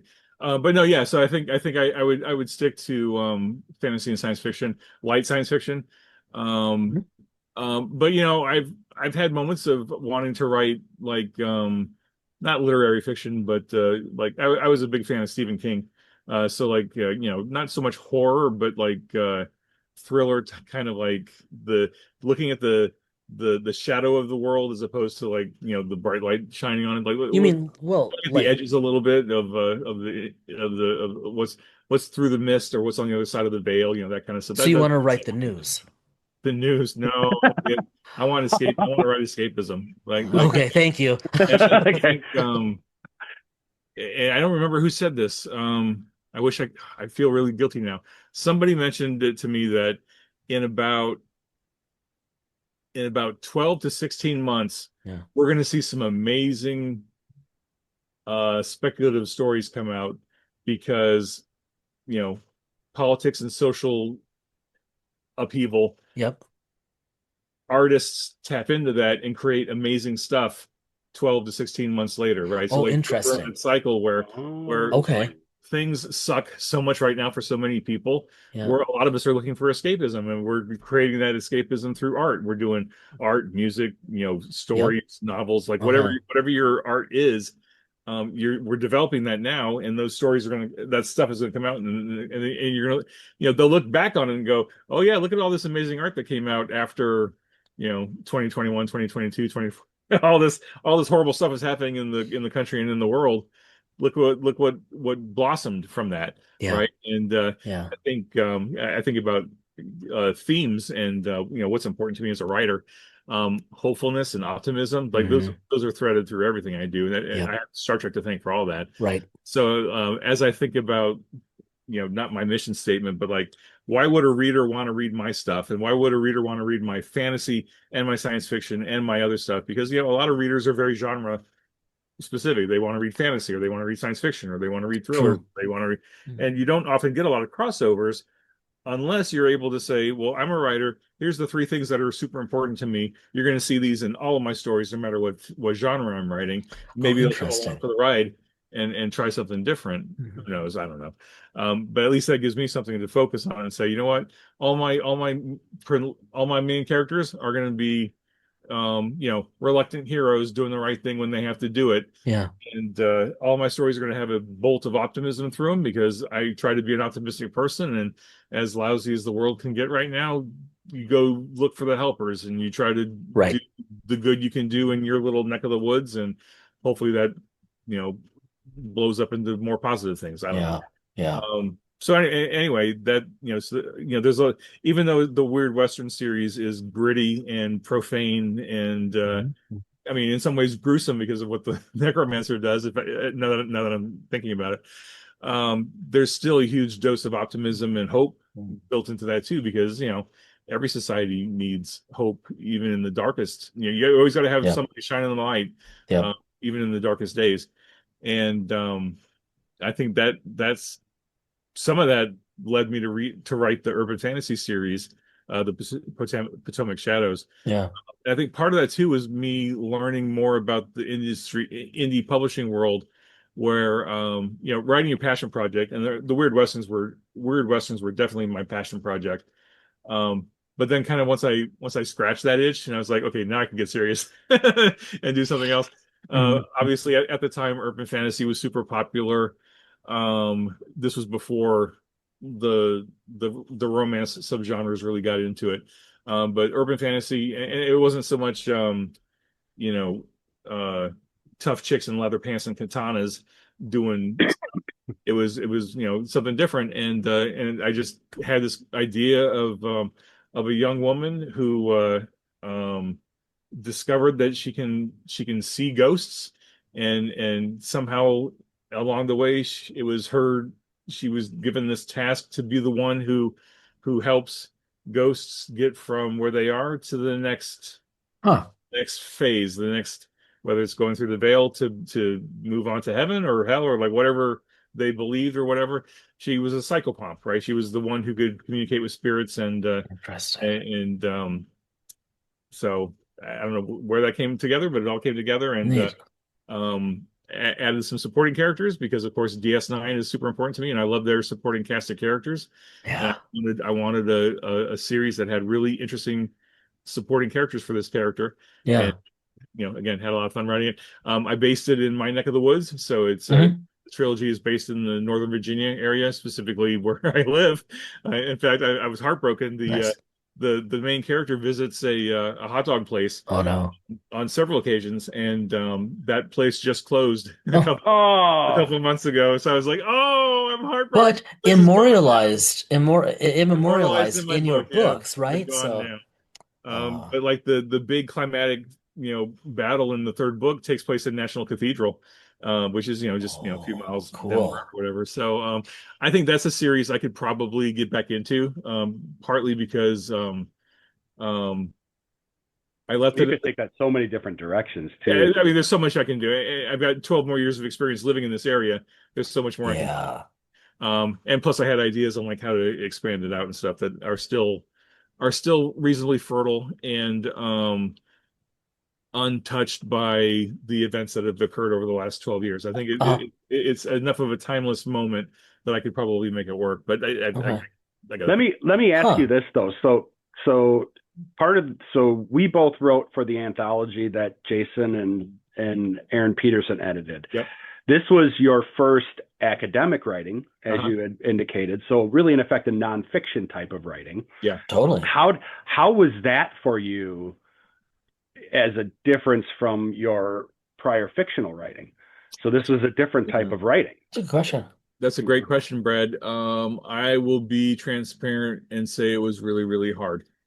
It was super hard. And I think one of the hardest parts was me getting over myself not being an academic, right? And Yep. knowing how many academics were in the anthology, and me feeling like the geeky outsider, like, hey, I'm going to write about RPGs, and this guy over here is like writing about the sociology of this thing, and like all these big words, and it's like, oh man, I'm way out of my league here. I'm completely outclassed here, and I had to get over that and just write my essay and just let it go and just let it be.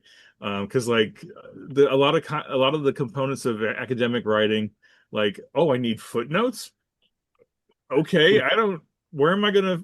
What am I gonna footnote? Like I'm writing a personal essay about my personal journey through RPGs and using Hmm. leadership. There's no articles out there about my journey or about this stuff. It's like I don't know who I'm going to quote. So Jim I felt Johnson's birth certificate. You yeah, know, so I felt really awkward when Jason and Aaron sent that email out saying, "Oh yeah, we need a list of footnotes and we need your bibliography and we need a list of references." And I'm like, okay. And then I felt it again when we saw the table of contents, Welcome to and my world. everybody had Bradley A. Brown, or it was Dr. Jason Kaufman, at Well, X University. It's like, well, you know what I put. what am I You know going to what put as I. my tagline? You know. Writer? No. You know what mine is. Mine's. I had told Jason. I'm like, put the podcast. Oh, there you Just go. yeah. yeah, Well, but which was and not to stretch, make but it about that book, but that was first of all, I appreciate you saying like being honest about that, Jim. Whether it makes a difference, I will say you are not the only quote unquote writer Mm, uh, on our on our author team who shared that experience. mm, Right. That was part of the point was Aaron and I really wanted a true multiplicity of voices, yeah. and I mean, yeah, no, and it worked. and I'm grateful I'm that you and not. the others are there. Yeah. Not only was I not an academic, I'm also technically I wasn't a prior writer either. Aaron and Jason have written and gotten academic published and obviously published books in this genre before, and you've Well, been published and everything, but published.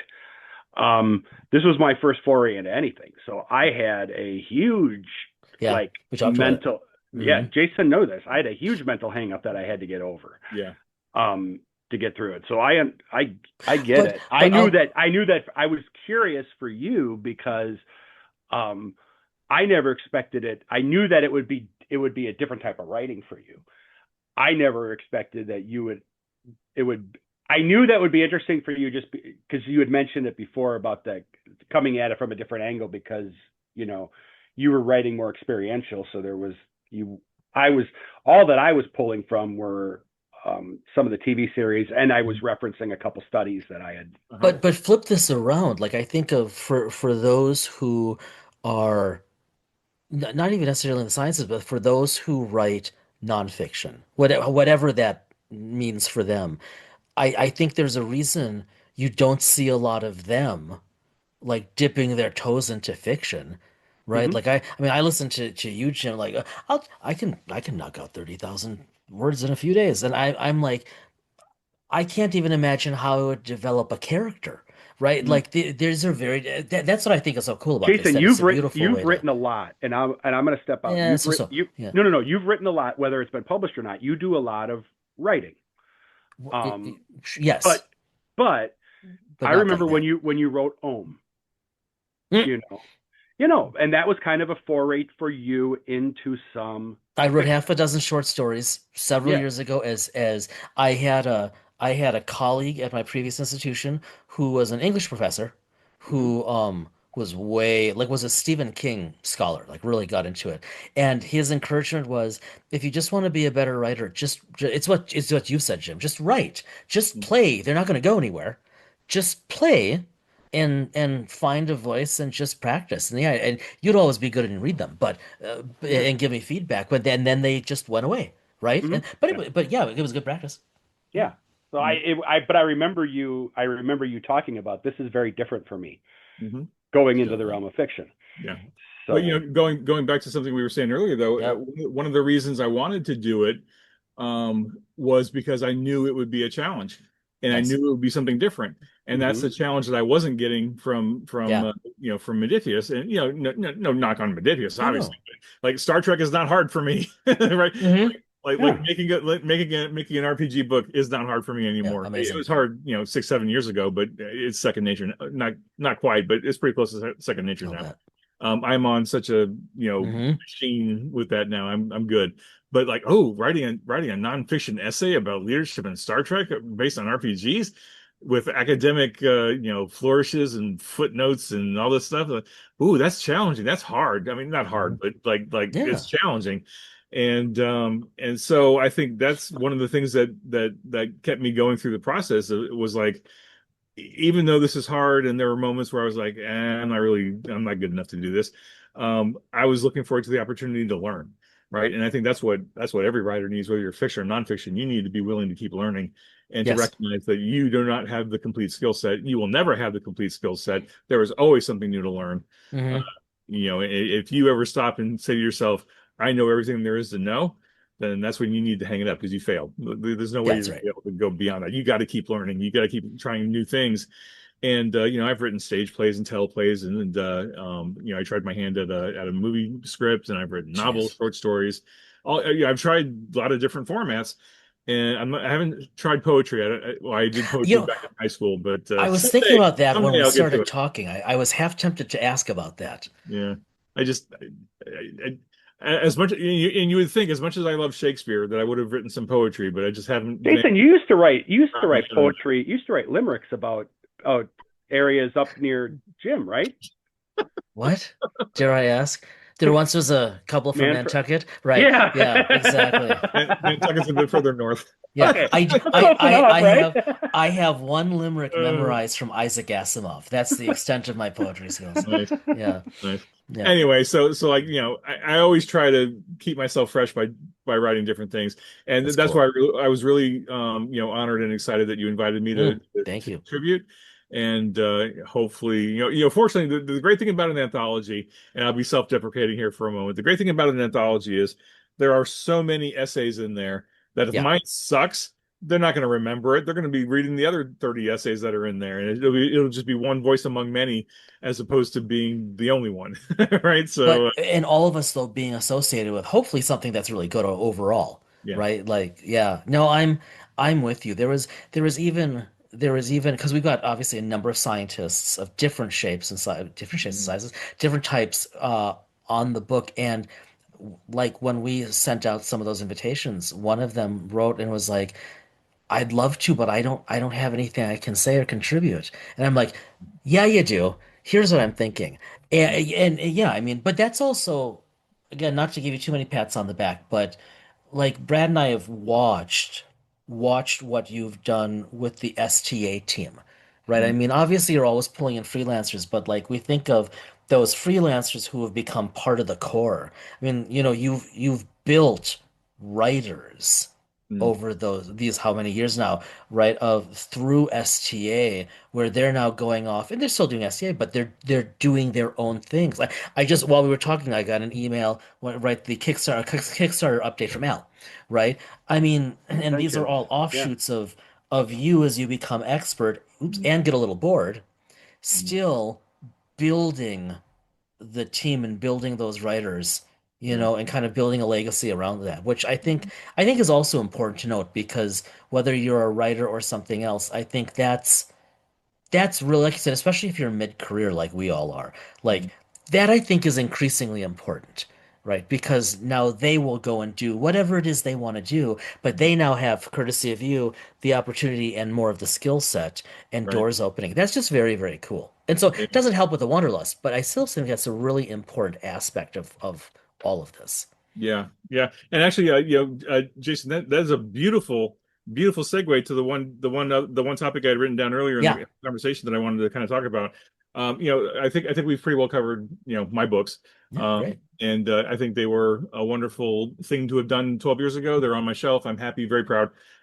They're still selling. They're still on Amazon. They're still out Awesome. there and available if anybody wants them. But um, I can say that piece is done, right? And Hmm. Hmm. I can go on to the next thing. And what does that next thing look like? Certainly my own fiction I want to be focusing on.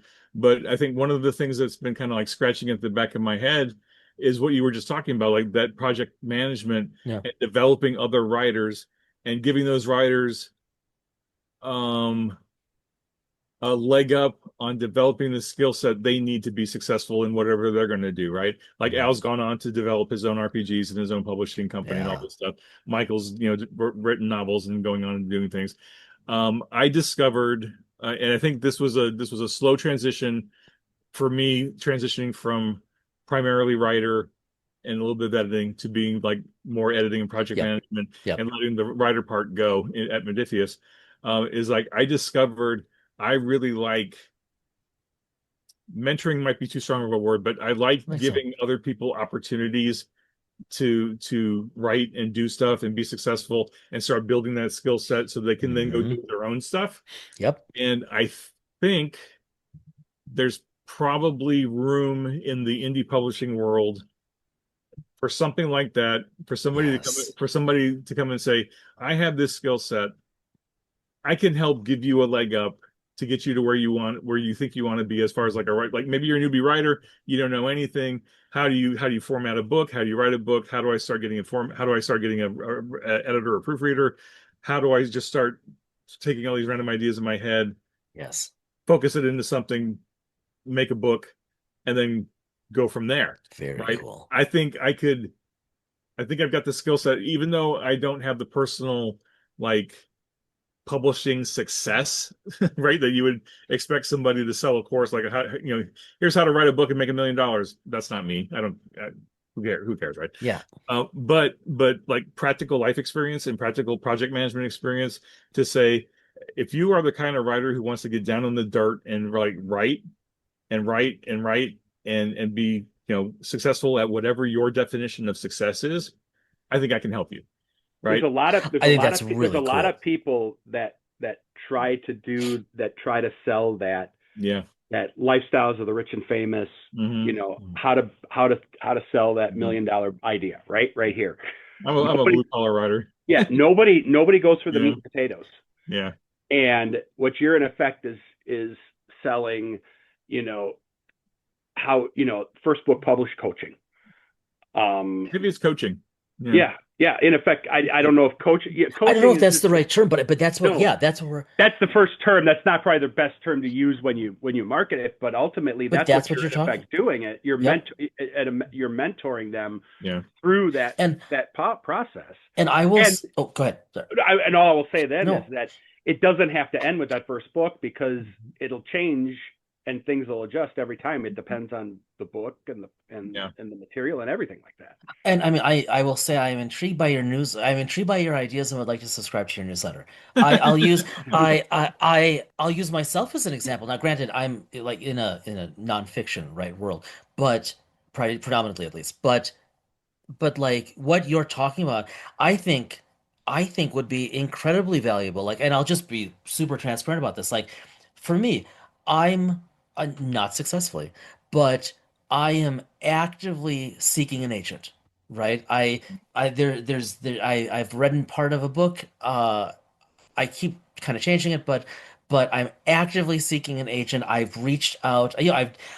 I've sent out. I'm still waiting to hear back from a few more from the first 20, and then I'll reevaluate and I'll do it again, right? And I say this as someone who's been fortunate to find a couple small academic presses who've treated me really, really well, and I'm not leaving them, but like you, I don't care, and I know this is antithetical, but I don't care if anything I write ever makes me money. I want to get my ideas out there Mhm. and stoke discussion, stoke thinking. And what you're talking about, I think, okay, I have had to search. I've talked to people, I've looked online, whether podcasts, YouTube, articles, listicles, all the stuff of learning like the basics you were just talking about, Jim. Like what is editing for a book? Right? How do you find an agent? What is an agent? How do any of these pieces work? The idea generation, I can do just that just fine. But it's all of the stuff where you have all of this experience. And Right. there's that whole middle piece that's almost absent out there for writers of any kind who are seeking Yeah. guidance. I Yeah. think that's really cool. Yeah. Yeah. Because I mean, I think, it's funny because, like, 20 odd years ago when I was just starting in writing, there were a lot of writer myths that were very, very prevalent, and they haven't gone away. Like Yeah. I occasionally dip my toes into my virtual toes into writer forums, and like I see the same old myths like constantly being pushed back and forth and back and forth. It's like these just don't they'll never die because, like, they just keep getting, writers just keep going. I'm sure this is true in other industries. I just don't see it. But it's like if I can tell, if I can share my stories and say, this is not necessarily how it is. Like, here's another path. Here's another option. Not to say it's not to say they're wrong. It's just like, here's another path. Here's another option. And if there's other writers out there like me who just want to tell stories and get them in Right. front of an audience, Yep. and maybe make dinner money on the side, or Yep. maybe they get successful, but don't play that lottery, but just Right. be productive and happy telling cool stories and getting them out there in the world. I can talk to people about that. I can share ideas, and if I was able to, I guess, I mean, again, I think you're right. Coaching might be the wrong word, but if I can Mhm. But provide, it's that type of that is an oversimplification of what you yeah, provide, but it's yeah, I mean, in that A vein that you're literary demystifier. yeah, yeah. a TM. literary Right. demystify. Yeah. Yeah, there you go. There you go. If Yeah. if I could do that, and like somebody goes off and publishes their own books and they're off and I mean, happy, how cool is that? they become like a Now Spader who's like, they learn a little bit from me, and then they go off and do some Yeah. cool stuff, and Yep. then that branches off into other things. Then that's, I mean, This how sounds personally satisfying is that, Yeah, right? Say, that's amazing, I hey, think. I was able to help that person do that thing, and now look what they're doing. They're writing all these Hmm. books, they're publishing all this stuff. They got this job at, I don't know, Macmillan or something, or whatever. It's like that. I think that's something that I could not have discovered about myself if I hadn't gone through working with Modiphius. Is Yeah. that level of personal satisfaction, seeing what people do after they work with me, and then they go off and do other things, like Al Spader, Michael, Aaron, Paulier, Yep. so many others who have gone on to have developed their own careers doing RPGs and So other cool. stuff. It's Yeah. like, wow, I helped do that. there's Hmm. what It's I'll cool. say is this is that years ago you know how ridiculous would it have sounded that people would be making money watching other people do the silly inane stuff that they're watching on TikTok and YouTube, I know, right? right? Right. So let's be honest. What you're talking about is a much more refined craft, which is writing. So, you know, not something that to me let's be honest, at the time, some of the stuff that's out there just looked ridiculous and people are just making bank on it. Hmm. So indie publishing, um, at a time when, um, one, um, storefronts are still kind of disappearing. Hmm. Um, Hmm. Two, I was just reading an article today. I read two articles today. I haven't had a chance to send them to you, Jason, but I'll send them to both of you now. Okay. Gen Zers are going out and pulling out Blackberries and old phones from their parents' drawers because they don't want the new phones. They want less technology. They want tactile functionality. They don't. Jim's gonna pull it. Jim, are you I, pulling out that? You're gonna pull out the eMate? No, I was gonna pull out my Neo because Okay. yep, I thought so. all of a sudden the low tech options are becoming Yeah. hot now. And there's a story about how these same Gen Zers are reading more on Kindles, but there is an increase in print publishing purchasing. Oh, interesting. So, Hmm. Hmm. and it is with the 25 and under crowd. Interesting. So not only um, Kindle, but even if you're indie publishing and you indie publish actually in print, Mhm. um, so okay, I'll let you go. But the point being is that I think that there is potential there. We'd have to see in the longer term for people who want to write, want to publish, but don't necessarily are going to not necessarily go through the traditional means to do it. Go ahead, Mhm. Jess. Okay, so I'm really glad you went there, Brad, because Yeah. that's where I want to go. So let's kind of go back to where we started. Uh, so indie publishing, I think, and I'm really curious what you think about this, Jim, what you feel about it, where you see it going. So like 12 years ago, indie publishing was avant-garde and not necessarily all that well respected. And now this is my read.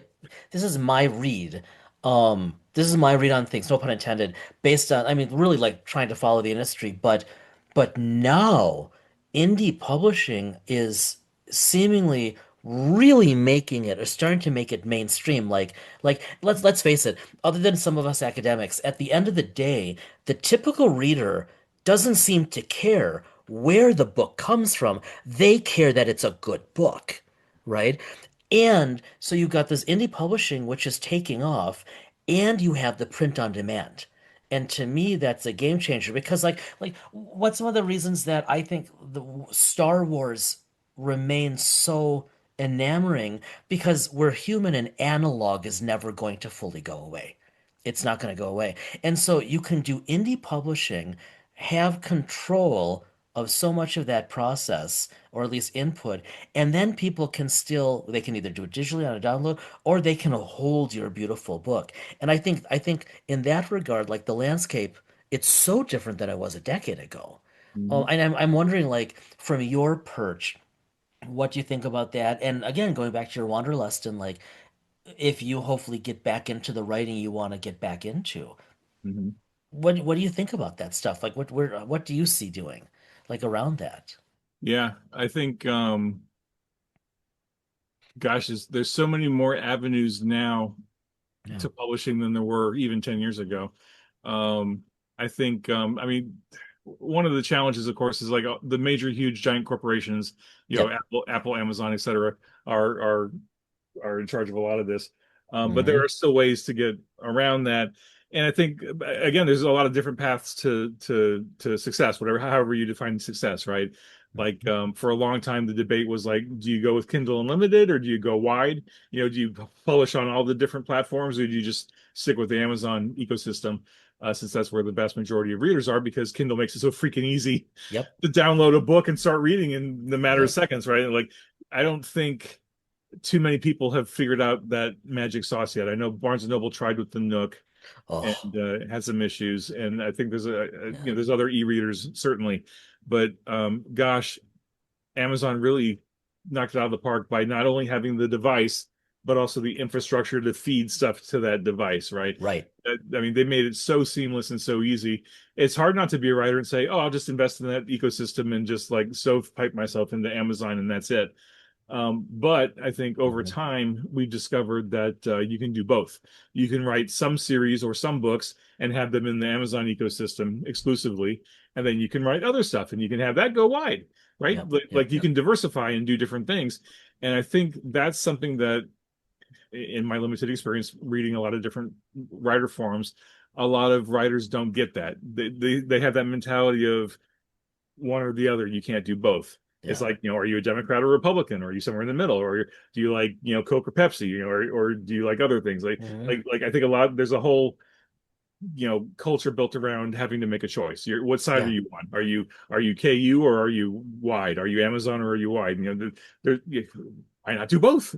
Yeah. Not to say you have to be an entrepreneur, but just like you have to be willing to try and learn different things. And it's like, learning how to go exclusive with Amazon is one skill set.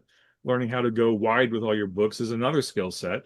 And if you're, a writer willing to learn, then learn both, right? It's just like, learn how to format your book, learn how to, do all this other business stuff. One of the things I haven't scratched yet is audiobooks. And I think part of Oh that is yeah. because until recently, it's just been prohibitively expensive to create, to hire a quality narrator. We happen to know a narrator, Oh, well, there you go. So, Travis Baldry. Yes, sir. say again. Yeah, We Travis Baldry. Yeah. Travis Baldry is one of Okay. He's a professional narrator, yeah. yeah, Legends and Lattes. yes, Oh, okay. Mhm. Yeah, yeah. Good yeah. Mhm. stuff. Good stuff. Mhm. I think even in the last few years, I've seen publishing printing technology change, right? Like Oh, huge. I think Oh yeah. in the last few years, I'm not sure when it started, but the more I go into bookstores and just pick up books and look at them, like books now have the printing on the outside edges of the paper, like Oh, there's my daughters designs have and some of those colors and and especially spectacular. especially in young adult, but I've seen it Hmm. into romanticy and other stuff.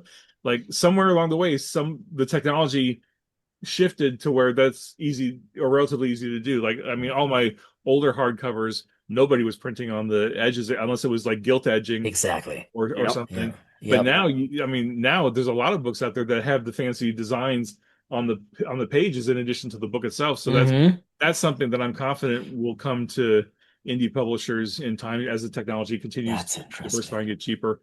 I mean, Amazon is now offering hardcovers. For a while there, they couldn't offer Oh, hardcovers I because it didn't was know too that. expensive. So if you publish on Amazon, you can do paperbacks in various sizes, you can do ebook, you can do audiobook, and you can do hardcover. Wow. And for a lot of discerning readers like myself and you guys, there are certain books that I like to have in hardcover because I know it's something I'm going to keep. I'm going to read it. In fact, I just finished reading the second book in Rick Atkinson's American Revolution trilogy that just came out like a month ago. It's fantastic, and I wanted it in hardcover because like I knew I'd be reading that thing Right. multiple times, Right. filling it with marginalia and notes and stuff. And it's like I Nice. that having that in a hardback format makes me satisfied as a reader, Hmm. right? Hmm. In a way that a paperback just can't do it. Although I do have a copy of the Lord of the Rings in paperback. Big shock, right? And it's full of marginalia because at There the you time go. I was working on the Decipher RPG, and I Mm. needed I needed to play I needed I needed something portable, and unfortunately I've got the big collection of Lord of the Rings with the Alan Lee illustrations, but Yeah. it's just a big, gigantic, unwieldy hardcover, Oh, yeah. and it's more of a it's more of a a discussion piece. It's not something I would Yeah. just bed and read. Like a collector's tome, right? Yeah, Hmm. because if I tried to read that in bed, I'd kill myself if I dropped it. Fall asleep, it falls on the head. That's It's it. like it's like reading the Riverside Shakespeare, right? It's like this gigantic book with onion skin paper because it's just so much. But the paperbacks are easy to flip through and write on and stuff. All right. Yeah. It's like Anyway, taking the Gutenberg Bible to bed, I'm just thinking yeah, cause of death yeah. portfolio. Yeah. yeah. Yeah. But anyway, so I think technology will continue to Yeah. get less expensive. It'll be easier to get stuff out there. There are plenty of websites now where a writer can load their ebooks on there, and then somebody can buy it direct from the writer in whatever ebook format Wow. they want. They can get it in Kindle format or Mobi or EPUB or like Okay. PDF even. Uh, Yeah. People still read PDFs. So that'll continue to improve.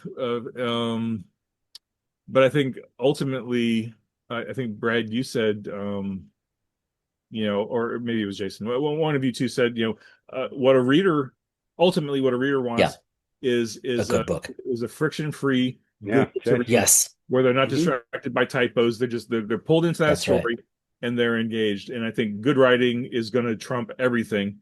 Yes. So a writer should be learning their craft and practicing their craft, and just keep writing. And I think that's where we're going. And I mean that's the successful writers are writing prolifically. Yeah. Um, and I think there's a culture of writers who are like, no, I'll write one bestseller a year or every couple of years or whatever. And it's like, okay, that's fine. If that's what you want to do, go for it and good luck. And the blue collar writers who are writing genre or writing Yeah. series or whatever, we're putting thousands of words down on a weekly basis. Not to say it's bad, it's just different, right? It's just a Yep. different way of writing. Yep. Um, and uh, and we'll go at it that route. So I think, There's a place for both. yeah, I You mean, know. I was believing even 10 years ago when I was getting started with the indie publishing, I felt like that was the best time ever to be a writer, because Wow. you could write something and publish it and have it in front of a global audience in the matter of minutes. Now, Yeah. Yeah. marketing is a whole different thing. That's a whole different episode, right? Market, Yeah. like actually market your book. Writing it and Yeah. publishing it, not difficult, right? I mean, sure, you have to write Man. it and you have to write it at a certain degree of ability. You have to write a book that somebody would want to read, right? I Yes. mean, you could write whatever problem you want to write, but if no one cares Right. about it, then Right. it's just going to sit there. Hmm. If you can write something that engages people and do it consistently, this is the best time ever to be a writer because Seems like it. and I echo one of my writing mentors, Dean Wesley Smith. He says, writing is the best job because you sit by yourself in a room, you make up stuff, and people will buy it and read it. So literally, you're sitting by yourself in your room or wherever you are writing stuff. You publish it, somebody gets to read your story and gets to be entertained. That And is remarkable. as artists, that's our job. Like that's my job. I'm an entertainer, and I think Mhm. that's just where my life ended up as an entertainer. Whether Yeah. whether I'm making RPG books for people to enjoy and go create Yep. their own stories, or I'm writing my own stories and I'm engaging you for a couple hours or whatever. I'm hopefully bringing something joyful to your life for a little while, and maybe if I do it often enough, maybe you keep coming back. But I think that's what every writer It's has to pretty decide cool. why they write, right? Every Yeah. writer has to decide what they're doing, but Nobody thought the music industry was going to survive the introduction of Napster yeah, That's and right. and the iTunes store, uh-huh, because you weren't buying it. You weren't buying an album anymore. That's You right. could buy a song. And I think the same thing, and it's not like the Kindle store and the Kobo store and the different ebook libraries and ebook stores that exist out there, haven't existed for a long time. I mean, just recently, I mean, with the Kindle Scribe that came out in at late 23, and then the update of it that came out in 24, yeah, Apple, pens and styluses now have made it easier to annotate books, mhm, ebooks a lot easier. I think we're just now starting to see really the maturity of the ebook come into play. I mean, my kids in mhm. college, they have very few textbooks, Yeah. physical Yeah. textbooks. I know your kid, your daughter. I don't know what she's It's into. very much the same. Though Yeah, though that's those okay, those are for cost reasons, but that's great. yeah. But I think as well, um, I think just what I've been reading about with Gen Z and how they're experiencing this recession or this return to lower tech and this return to tactile books. My daughter won't. I keep telling her I have a Kindle for you. I have an older Kindle Oasis if you want to use it. She goes, no, because she goes to the store. She'll go to half price books, or she'll go to Target, or she'll go to and pick up the books she wants, Yeah, Yep.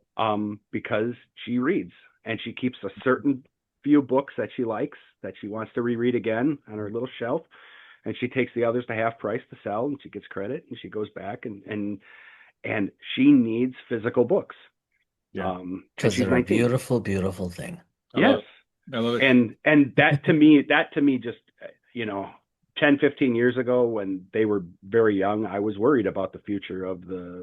of the physical book. And I remember Jason, you and I talking about it. Yeah.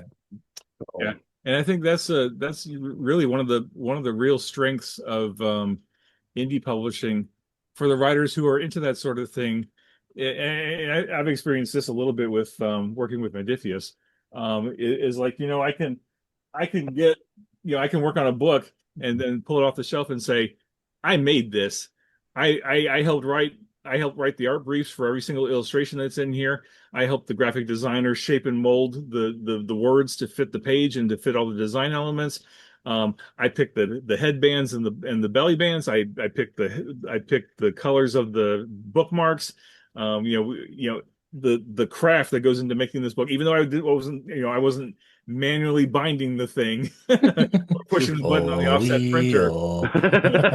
But like for my fiction, right? Like I can pull one of those books off the shelf, right, and say everything that's in this book was a decision that I had to make, That's right, cool. that I got to make the cover design, the cover art, the end papers, all the words, of course, how it was laid out. Like if you learn how to format a book in whatever program you're using, I mean, it's easier now than it was 12 years ago, but it'll get even easier in another 5 to 10 years, I'm sure. But book formatting has gotten really good to where like the indie the indie publishers books indistinguishable from Right. New York publishing just from a Right. format point of view. Yeah. Maybe not a printing point of view, but that harkens back to something you were saying earlier about oh shoot, I just drew a blank. Printing? Oh, that readers don't care where the books are coming from, right? And in fact, I know a lot of writers were talking about this when the Kindle first came out, is like um, you know, whatever last book you read, assuming it wasn't one of your own, I defy you to tell me what the publisher icon on the cover was, oh yeah, I couldn't tell you. right? Because there's so many imprints now.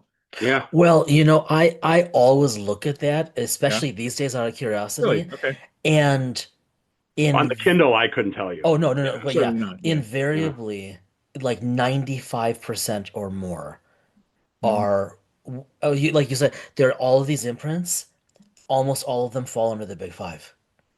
Yeah, So it's like like it doesn't even matter anymore. Like it's right. not an indicator of anything anymore. Yep. Yep. Yep. Unless it's a university press Yeah, exactly. or a Yep. or one of the, not vanity is the wrong word. What do they call them these days? Boutique presses, Oh yeah. like that specialize on very specific things. And even Um, those are being bought up. Yeah, even those are getting bought up and by the big conglomerates. So and here you are, if you're an indie, and Hmm. if you hire somebody to write it to make a decent logo for your company, like maybe it's Joe Smith Press or for me in Netty Press, I went with a real simple icon. They're probably not even going to look at that because they care about the title of the book That's right. and the cover art and then the story. Is the story engaging them and pulling them in, or is it not? And I mean, we've all read plenty of traditionally published, books by the big houses that are not engaging, Yeah. right? I mean, Yeah. you look at the remainder shelves or the bargain books, and you can see that how how publishing I works, so right? I just have to. Mhm. I'm watching your face, Brad, during this, and I so am just wondering. I just want to ask, are you pondering what I'm pondering? But we'll talk more about that offline. Yeah, I think I know what you're talking. I know Yeah. what you're Yeah. thinking too. Yeah. Yeah. Oh, Yeah. I want to know. I want to be the fly on the wall. Yeah, Well, we'll tell you. We'll tell you. I will say like I don't think this is saying too much because it hasn't gone anywhere, but like as part of growing the Dyson mind, Empire, Empire, Empire. Just Huh? kidding. But it like Ooh. exploring, like creativity space. Because for a while, like we've pulled so many things over the years from Drive Through RPG, right? Mhm.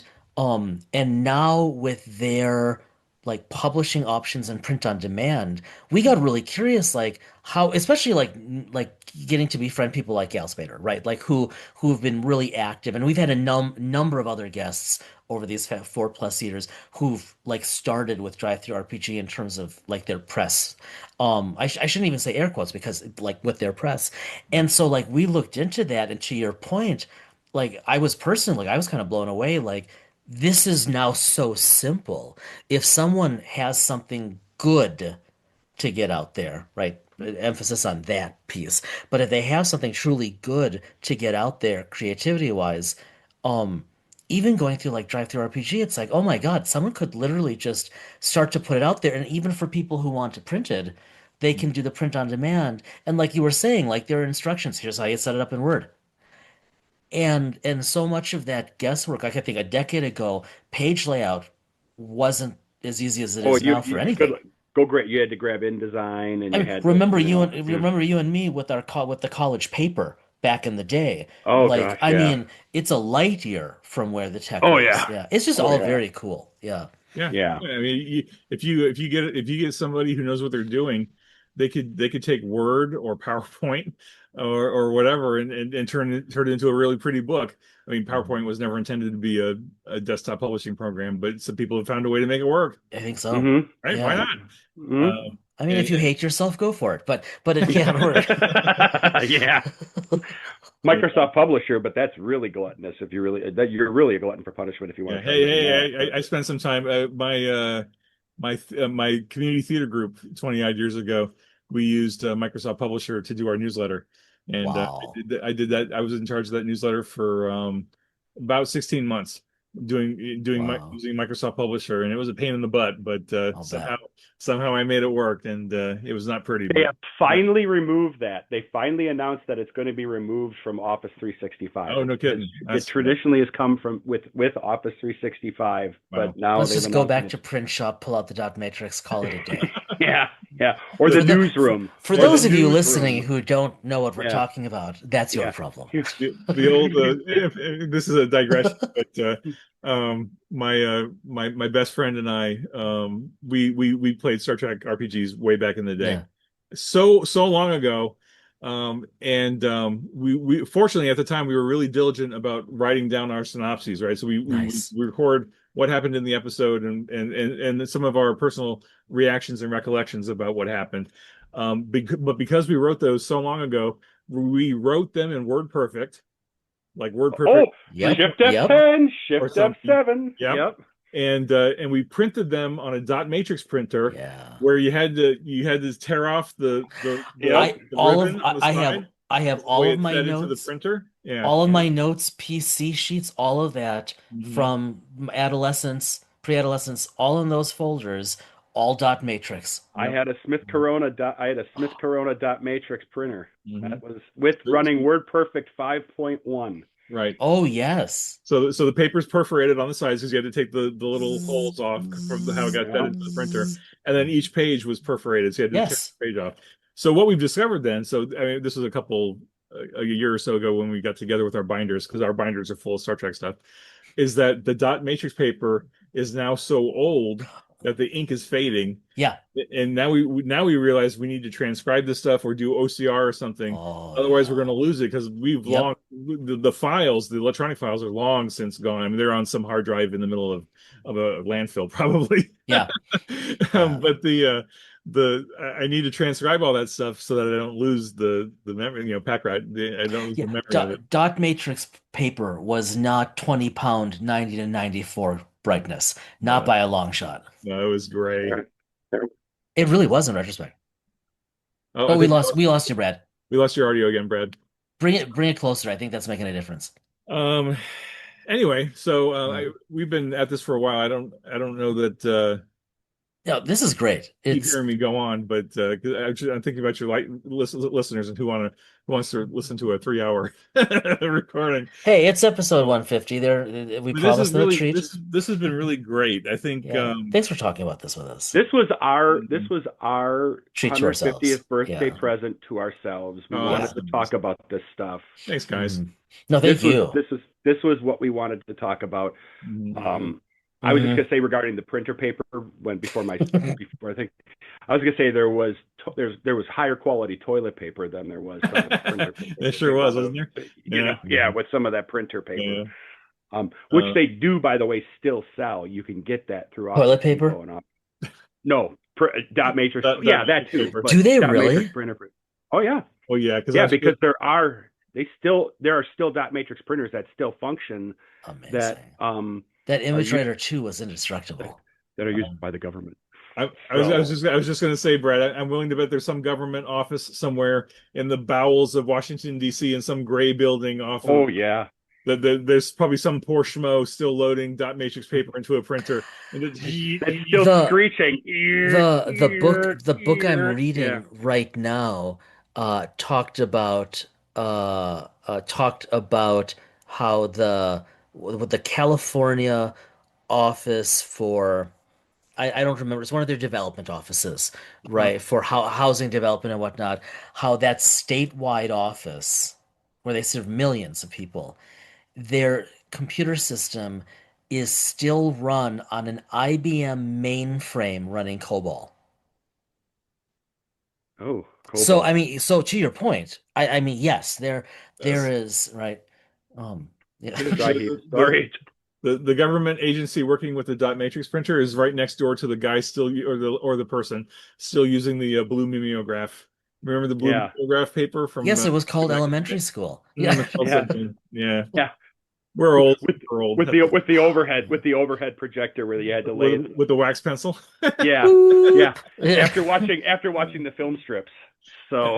And then the natural next step is to talk about microfiche. Uh, Oh. Oh my God. I remember, Yeah. and, here's a little nugget of memory. I remember working at Walden Books back in Yeah. the 80s, and we didn't have computers, of course. We had books on file, and books on file were all on microfiche. So if we wanted to special order a book for somebody, we'd have to Wow. pull out those little microfiches and put it into the reader and start scanning for the Wow. boy, that Oh. was, oh, that takes me back, man. That's hardcore old school stuff right there. There was there was a mall here. Jason will remember it. There was a mall there. Finally, almost got it all torn down. Northridge, Jason. Yeah. Yeah. It's Yep. almost all torn down. Hmm. Someone just posted a picture of it and of a section that still had the Walden Book sign up. Mm, In my So hometown, that was one of two bookstores. It was the only one that like comprehensive bookstore we had, right? Walden Books in the mall. And as a kid, like young kid, I loved it, right? Because it's all I knew. And I was too naive to realize, the Christian Bible section is larger than the science section. And it just didn't occur to me that might be a problem. But man, like 12 years old, it was the best place ever. yeah. Yeah. Interesting. Yeah. Um, Sad but so, true. so reading between the lines, it sounds like you guys are looking at publishing at some point. I don't know. To be we've continued. gone back and Yeah. there's a couple things we've pondered and we've thought about it. And a couple directions when it comes to about things that we've thought about Mm-hmm. publishing. Yeah. And using the Dyson Mind banner as Yeah. an imprint for it. Mm-hmm. I actually mocked a template for something, but Yeah. that was, yeah, Yeah, but between the different projects that we've had going on and everything, we just haven't had the time to kind of yeah, yeah, it's with something like that requires bandwidth we don't have. and ultimately we've all had individual writing projects or other things that have kept us so busy that we really just haven't had a need to investigate that further. Yeah. But talking about this tonight, I know, see, because this is we're gonna be texting for the next hour after yeah. after we hang. I think the next step, Brad realized a week or two ago, the next step is we're probably going to have some Dyson Mine merch made just for us. Well, I already had it. I already had it made up. Oh, that's right. That's The right. only problem was is that I had mocked up Yeah. like the sweatshirts and sent a picture over to my daughter and said, "What do you think how this looks?" Well, she made the mistake of showing it to someone else in the house, and I got in big trouble because the assumption was that an order had been made Right. of a large quantity of them, Right. and no, nothing had been The ordered. fact that it was a man tart had nothing to do with it. Yeah, no, But yeah, I yeah, digress. but no, Okay. no. Yeah. So, but I still have the. Yeah, when if you come back for around dozen episodes, your Yeah. next smoking The jacket is site, going to be the site, Dyson Mine merch. yeah, Um, literally, there was actually on that site there were hoodies that had the Dyson Mine. There were T-shirts because Jason isn't a hoodie guy. He's more of a T-shirt guy. I'm not a or t-shirt guy either, or but I'm or more likely or to do, yeah. or a Yeah. turtleneck guy. Uh-huh. But they actually do have jackets. I was hoping for plaid jackets, but they didn't have any. Mm. So no true smoking jacket.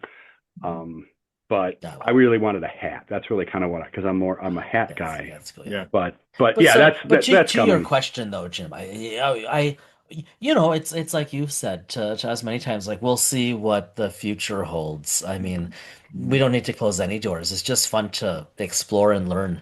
Yeah. Yeah, Yeah. Yeah. yeah. I mean, just to reflect on your 150th anniversary and what I've seen consistently from you all, just talking to you and then just listening to all your shows is you've got RPG aspirations and ideas. Like I remember the first conversation we had. Oh God, you're gonna bring it up again, aren't you? Only to say that you We, guys were in a place where Chase's fault. you it were is totally, I own it. I accept it. you were creatively thinking about an alternative to Star Trek RPGs before even trying out Star Trek Adventures.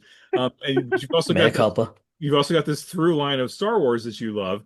And if there's some sort of Star Wars-ish RPG in your noggin, absolutely. There's not a huge lift to making that possible. In fact, Chris Birch over at Modiphius, he says, if you've got an idea for a game or something, RPGs are a pretty low cost way to at least test the waters and see if Isn't it's that useful. interesting? Because art, development, design, all that stuff is not. It's time consuming and it can be expensive. I mean, you put what you want into it, you get what you put into it. But I mean, Al, you can see Al's great work Yeah. and Troy Mepians and other folks have done some great RPGs Hmm. on a budget, right? And Hmm. that's doable. So you could certainly go that route and go the route of drive through RPG and take advantage of their pod options and whatnot. And then if you wanted to do more like actual book writing, more prose, because you guys are so good at interviewing people.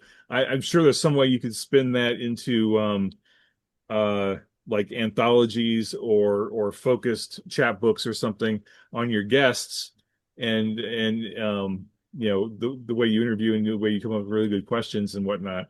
And you could go through Amazon or what I mean even just a Yeah. small presses because Yep. there's so many formats available to print now, right? I mean, not just mass market and trade paperback and Oh hardcover, yeah. but I've seen plenty of folks Well, on Amazon doing, not that you would do a coloring book, but like thin magazine format. that's awesome. Um, Well, it's funny you bring that books. up though. There's all kinds of stuff. That's funny because like Brad and I have like less than half seriously batted ideas like that around. I think was it Welcome to Dragon Talk, right? Shelley Shelley Mazanoble Mazanoble and Greg and Tito. yeah. Right, they did that for their podcast. Hmm. And they published, but now but like we talked about that with Shelley, like she was approached, but but they did that, I think, through U of Iowa Press. And like, who would see that coming, right? Yeah, that's just, yeah, that's, who knows? Who Hmm. knows? Yeah, I mean, all kinds of. I mean, sky's the limit for you guys, really. I mean, hell, even if you take I know we've often talked, and actually, you know what? I should probably stop giving you ideas because you've already got your own ideas. I'm No, just, it's always, we but We always love always your love the ideas. whole concept of RPG as literature, you Yeah, guys it's could cool. write a book on that about because of all the different people you've talked to who share their insights, and you could easily put that into a fantastic book that a very eager niche audience would eat up Interesting. and create a whole nother niche industry of Yeah, RPGs. Like, so it's not just RPGs for the sake of RPGs, but it's yeah, RPGs as a art form, interesting. narrative art form unto itself, Yeah. man. It would So be easy enough to get the permissions from people. yeah, yeah.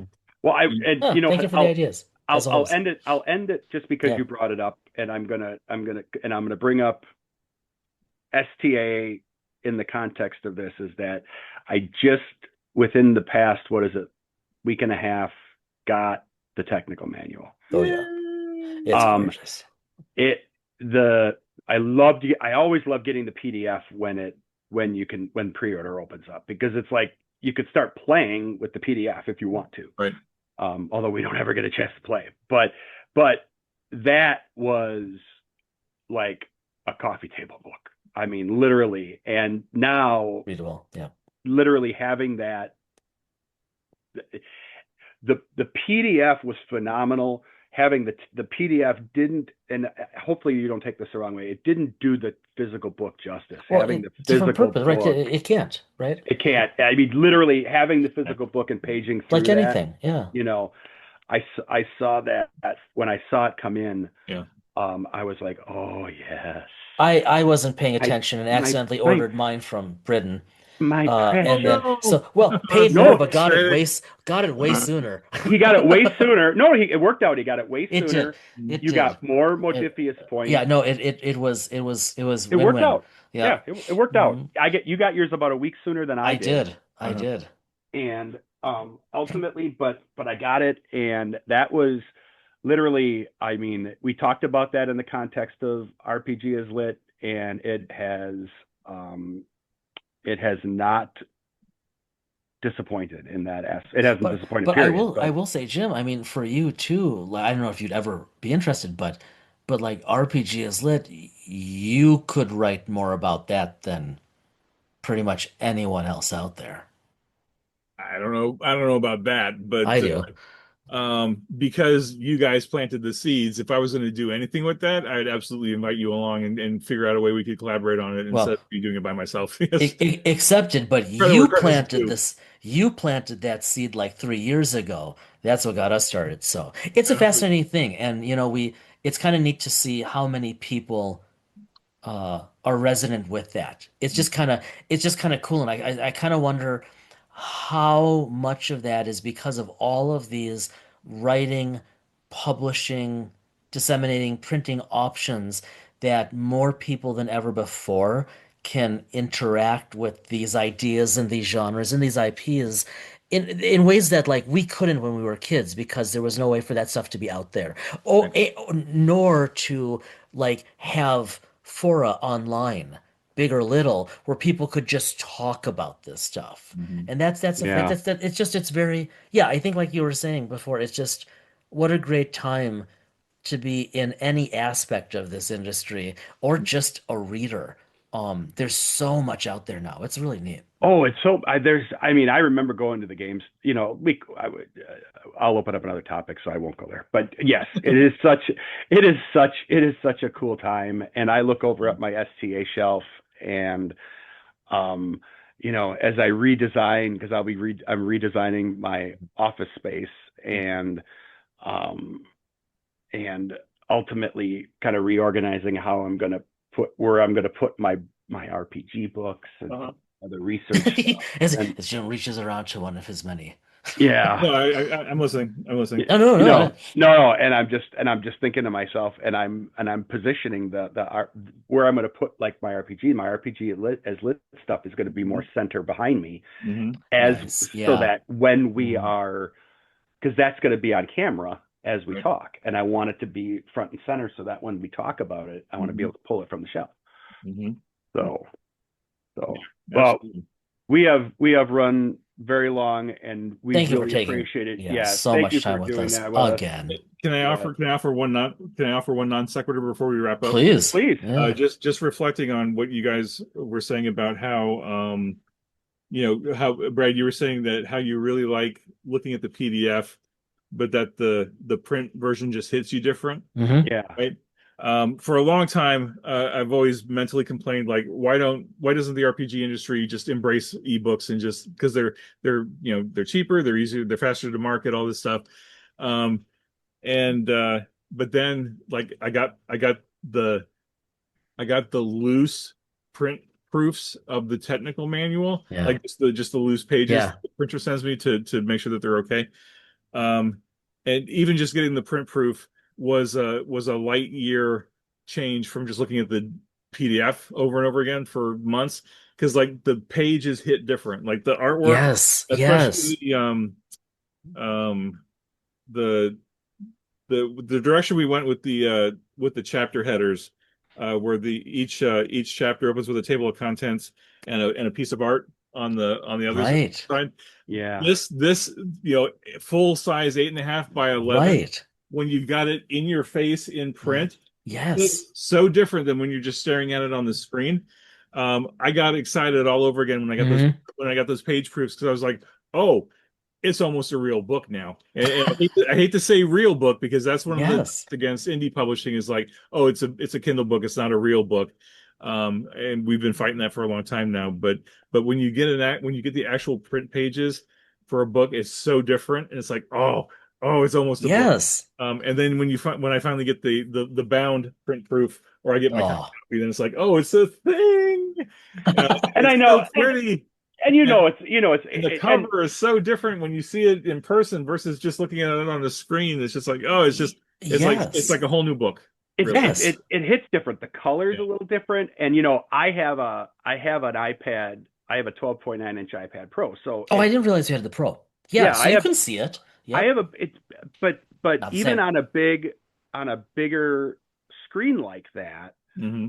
it's still not the same to open so that it's two eight and a It's half by 11s Yeah. together. So Yeah. not to go all neuropsych on you guys, but that physical book, it's not being mediated, right? You are with it, you are interacting with it at a deep level, even if you're not thinking about it or even if you're not paying much attention. And just like sometimes I'll just flip through some of these, right? Because it's just pleasant. But and I mean this the way that the light changes, right, based on angle of incidence, the readability, the scent. And I mean I know this is not maybe normal, but I smell all of my books, right? I've I known meing you for just 30 years. I know I know you what you're open a doing. book. I I know know. yeah, it's exactly what you it, do. it Yeah. right and Read but book smell.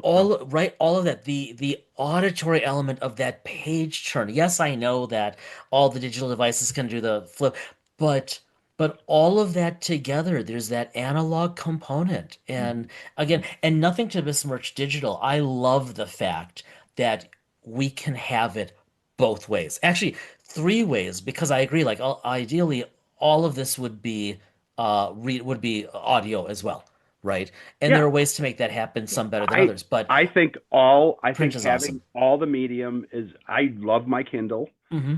I love having the printed book. I love Hmm. having the PDF of Yep, when the pre-order opens up and I order it and I can immediately have that instant gratification of being able to look at the that's right. material and seeing it and us being able to talk about it And then, immediately. like Jim said, and then boom, you get the physical copy, and it just potentiates. It starts And over. it starts right over It's again. cool. Yep. Yeah. Yep. And So I think that's something that I've learned working with Modiphius and developing all these books, but also just getting more familiar with the publishing industry and the like the actual nuts and bolts of the publishing process is like thinking and not just being a writer, right? But also thinking, what kind of experience do I want my reader to have when they pick up my book? Hmm. What kind of texture is on the cover?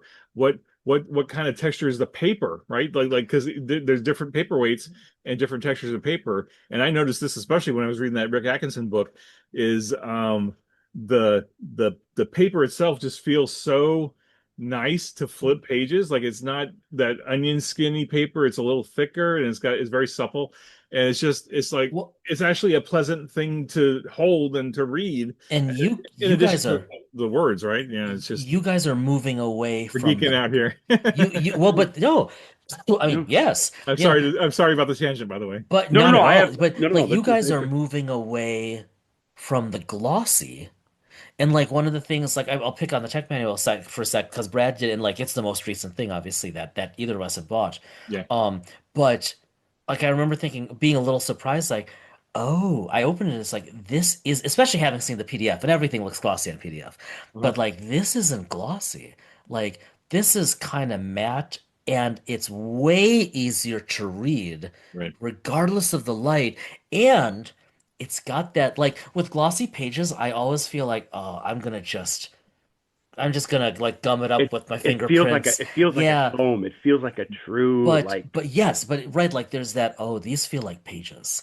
Like they Mhm. call me to interact. And yeah, all of that stuff. Future conversation, I Okay. think and then we'll let you go, but a future conversation, I think, and not limited to RPGs at all, is is covers, cover art, cover layout. Like you were talking about, maybe refreshing yours from a decade ago and putting them back out there, right, to get some attention. more than ever, especially with the printing availability that you can do now, like you were saying moments ago. Um, let's face it, covers and spines make a huge difference for books. No, Hmm. no question about it. Yeah, that Yeah. would be a different conversation, but that'd be fascinating. Yeah, for Jim, sure. thank you so much again. Thank you And guys, as always. Congratulations on 150. May you have another 150. And again, thank you for having me on the show. Really appreciate you all. Thanks for indulging me for 2 hours here, and No, we love it. We love that's it. what This you was wanted. our present. You gave us So our present. happy birthday. Hope you enjoyed your present. Be safe, be well. I'm sure we'll talk again here real soon. But We'll talk to you soon. congratulations and best wishes on everything that you're doing.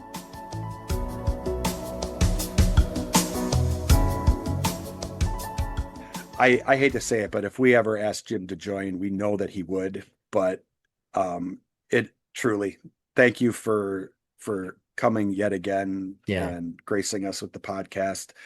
Always fun to chat, and it was really fun to chat about just writing and talking about it. And again, not that we don't like talking about Trek, but it was fun to talk with you about stuff No, that was beyond Trek too. we were, you and I talked about this for a long time. We were long overdue asking Jim to come back to talk about his other writing. Like we've Yes, talked about this on offline for so long.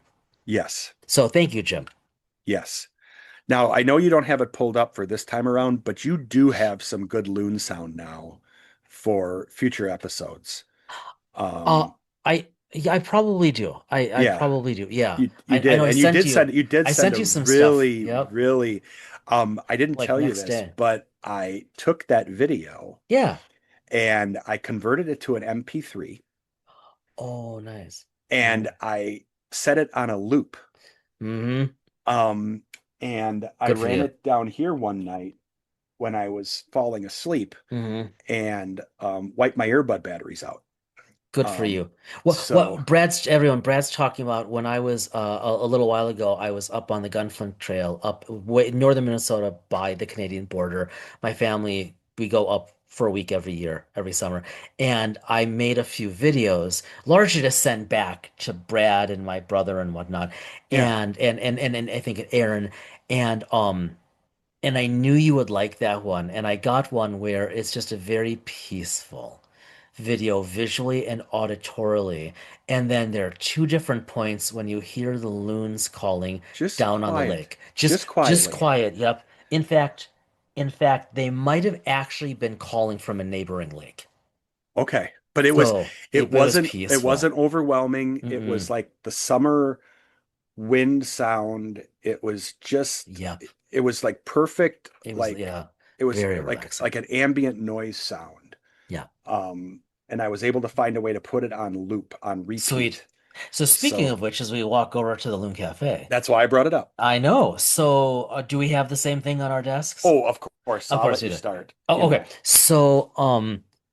So the day after we chatted with Jim, Yes. we received word from Modiphius. Thank you, Sophie, as always. Yes. Um, hey guys, here's the new book that's embargoed for a bit.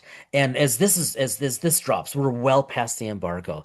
So Brad and I are currently looking at and have been for the past few weeks. The Just a second, I have it on my computer. We are looking at the Star Trek Adventures Exploration Guide. Which I absolutely love this book. I have to say, what stands out to me more than anything, we're not doing a review here. It's No. just what's on our desk.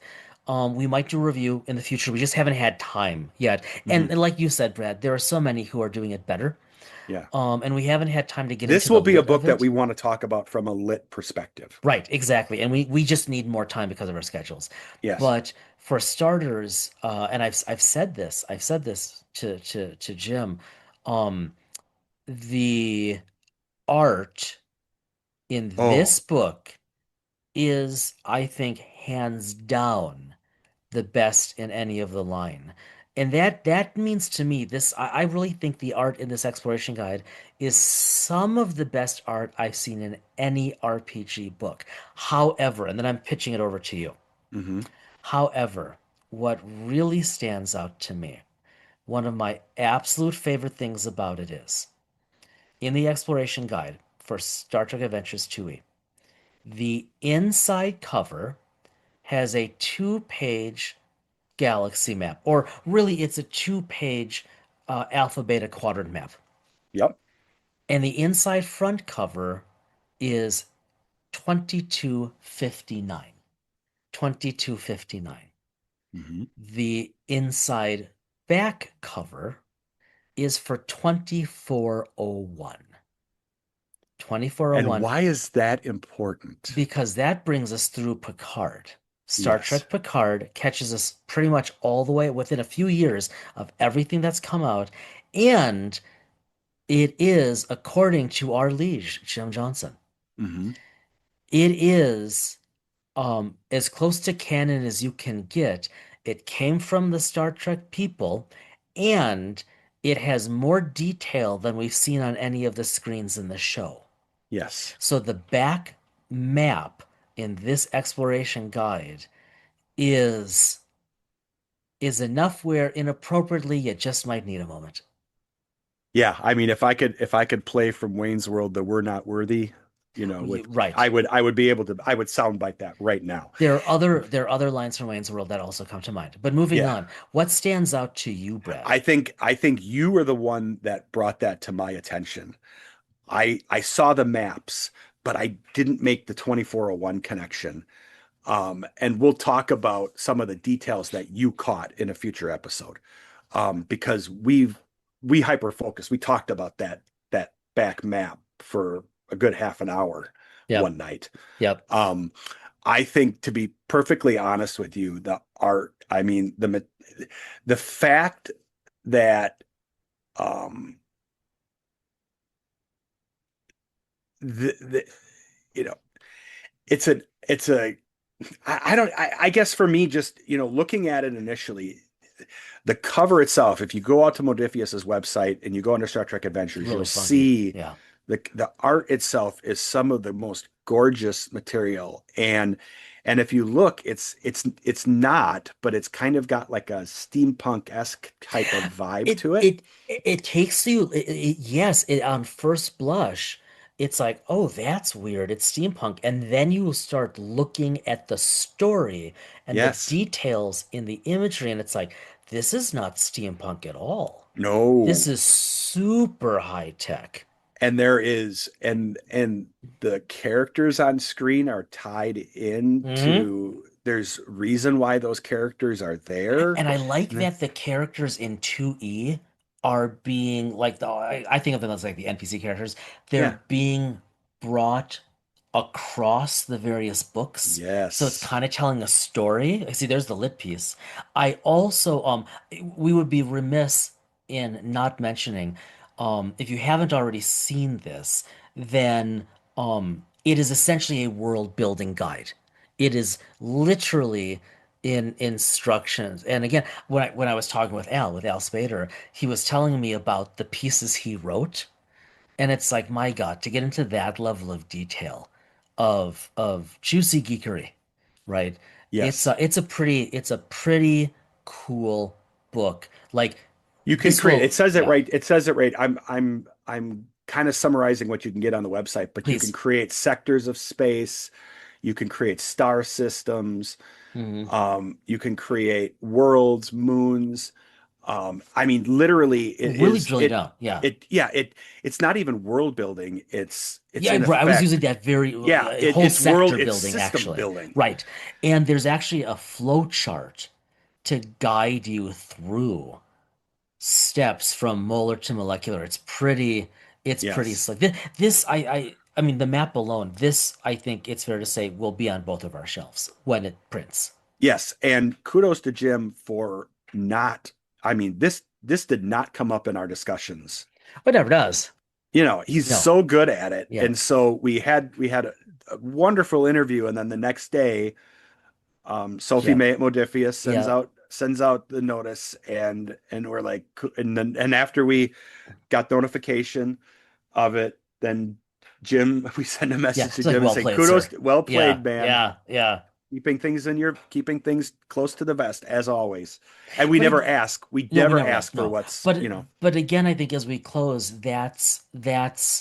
that's where, of course, Dyson Mind is going to go yes. for the next 3 to 5. That's 3 to 4 years, 3 to 5, however long. But at least the next few years, we both remain deeply interested in the mechanics, the narrative, the gameplay, the project development and management of all of these different pieces of what makes RPGs. I do think we should have an episode where we have AI Brad and AI Jason join us though. Intriguing. Wouldn't it be Maybe? fun to have an AI versions of ourselves join us for an I episode? think we are more than enough for the world to have to put up with. But maybe if they're optimized and improved, that would be worth a shot. I don't I don't know if Mrs. Kaufman could handle AI Jason and regular Jason. Oh So no. No, I wouldn't wish that on anyone. all right. Yeah. All right. On that note, thanks everybody for being with us on this very special episode of Dice and Mind, our sesquicentennial episode, 150 and going strong. For those of you who've maybe been with us since the beginning or near the beginning of the journey, uh, I think Brad and I cannot overstate our appreciation. Here's to the next 150 episodes. You know the deal. Be well, stay well. We'll see you in a couple weeks.